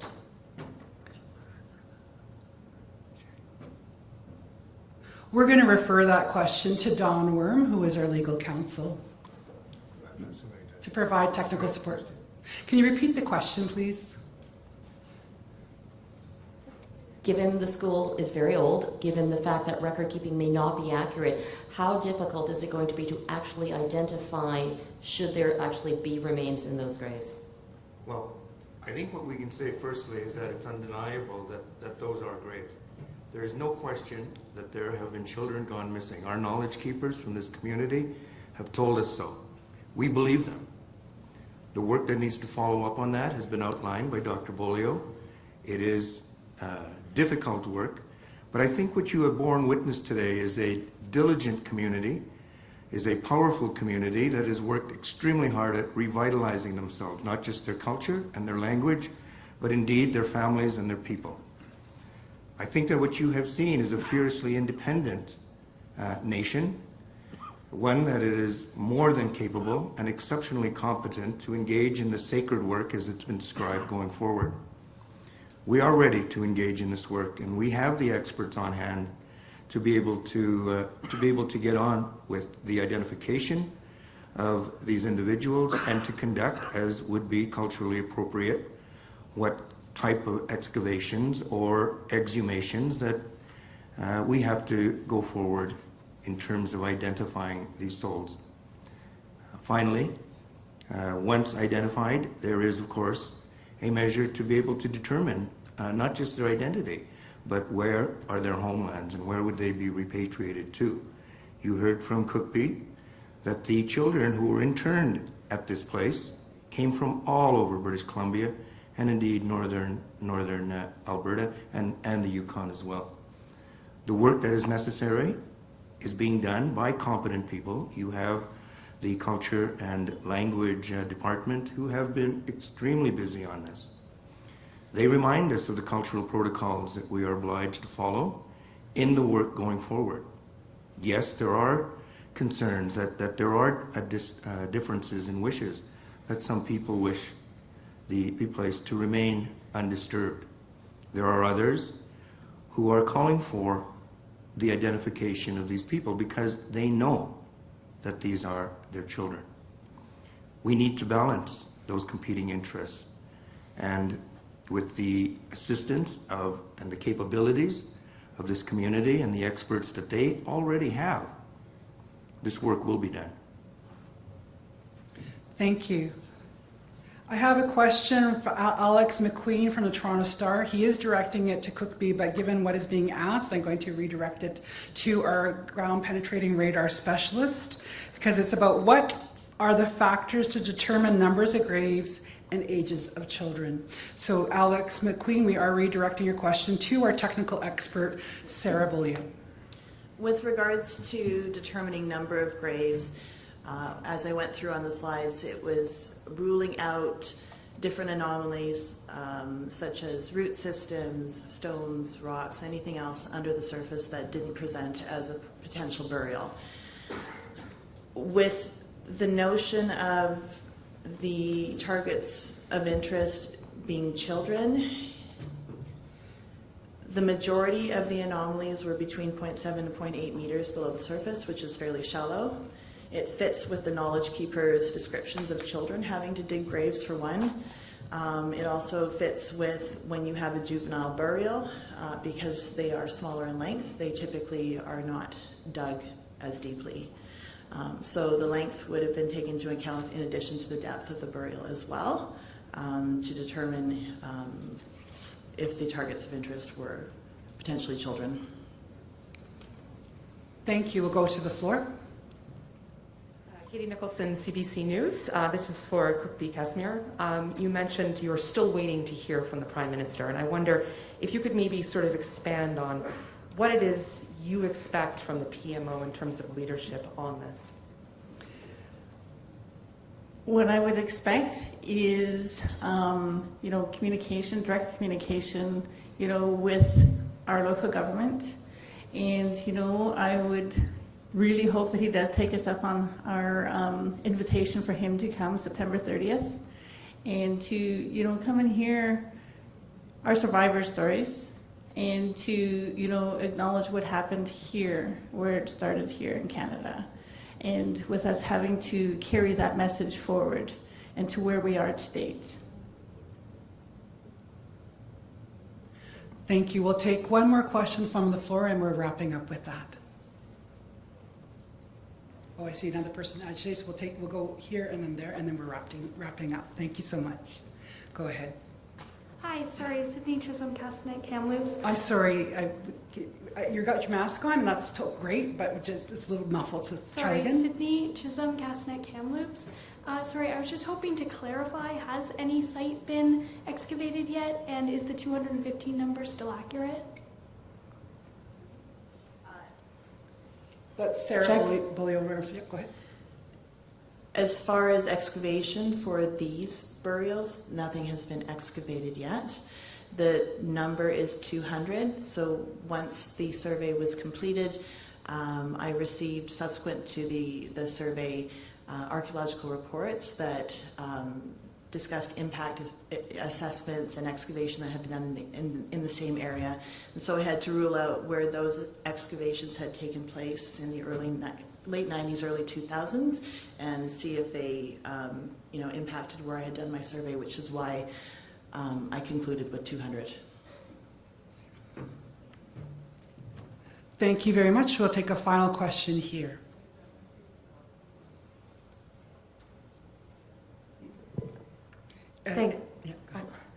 Thank you so much. This is Kim McCrail from the Wall Street Journal. This question is for Dr. Beaulieu, and I'm sorry if I'm not pronouncing that correctly. I'm just wondering if you could walk through a little bit about how you became involved in the first place. Did the community ask you to come in, and what were the steps that you took that led to the actual finding? With this particular site, when I work closely with Dr. Eldon Yellowhorn at Simon Fraser University. He's a professor in the Indigenous department there, who has a relationship with Tk'emlúps Secwépemc here. And because of the work I've done and his knowledge of what I do with GPR, it was a recommendation through there where I was invited to survey for Tk'emlúps Secwépemc.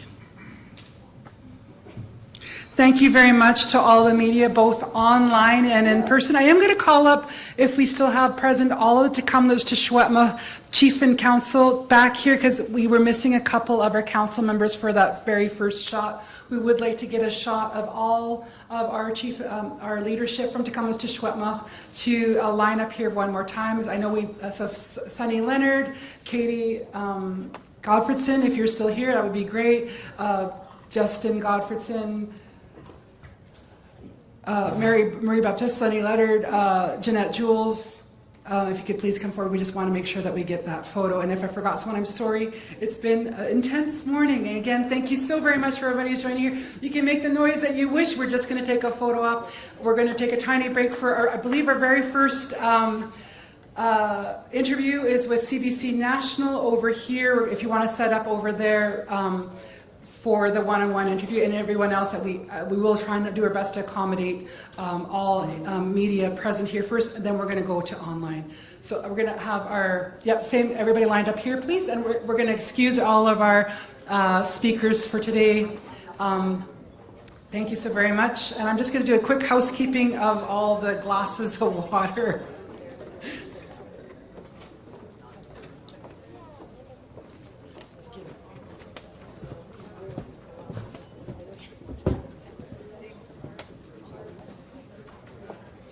Get the heck out of the way.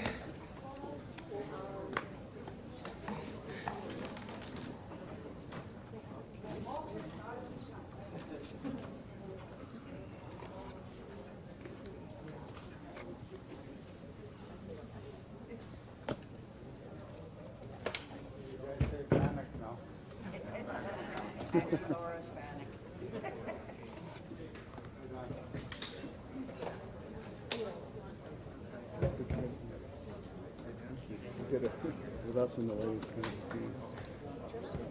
I was going to say. Sorry, my bad. Yep.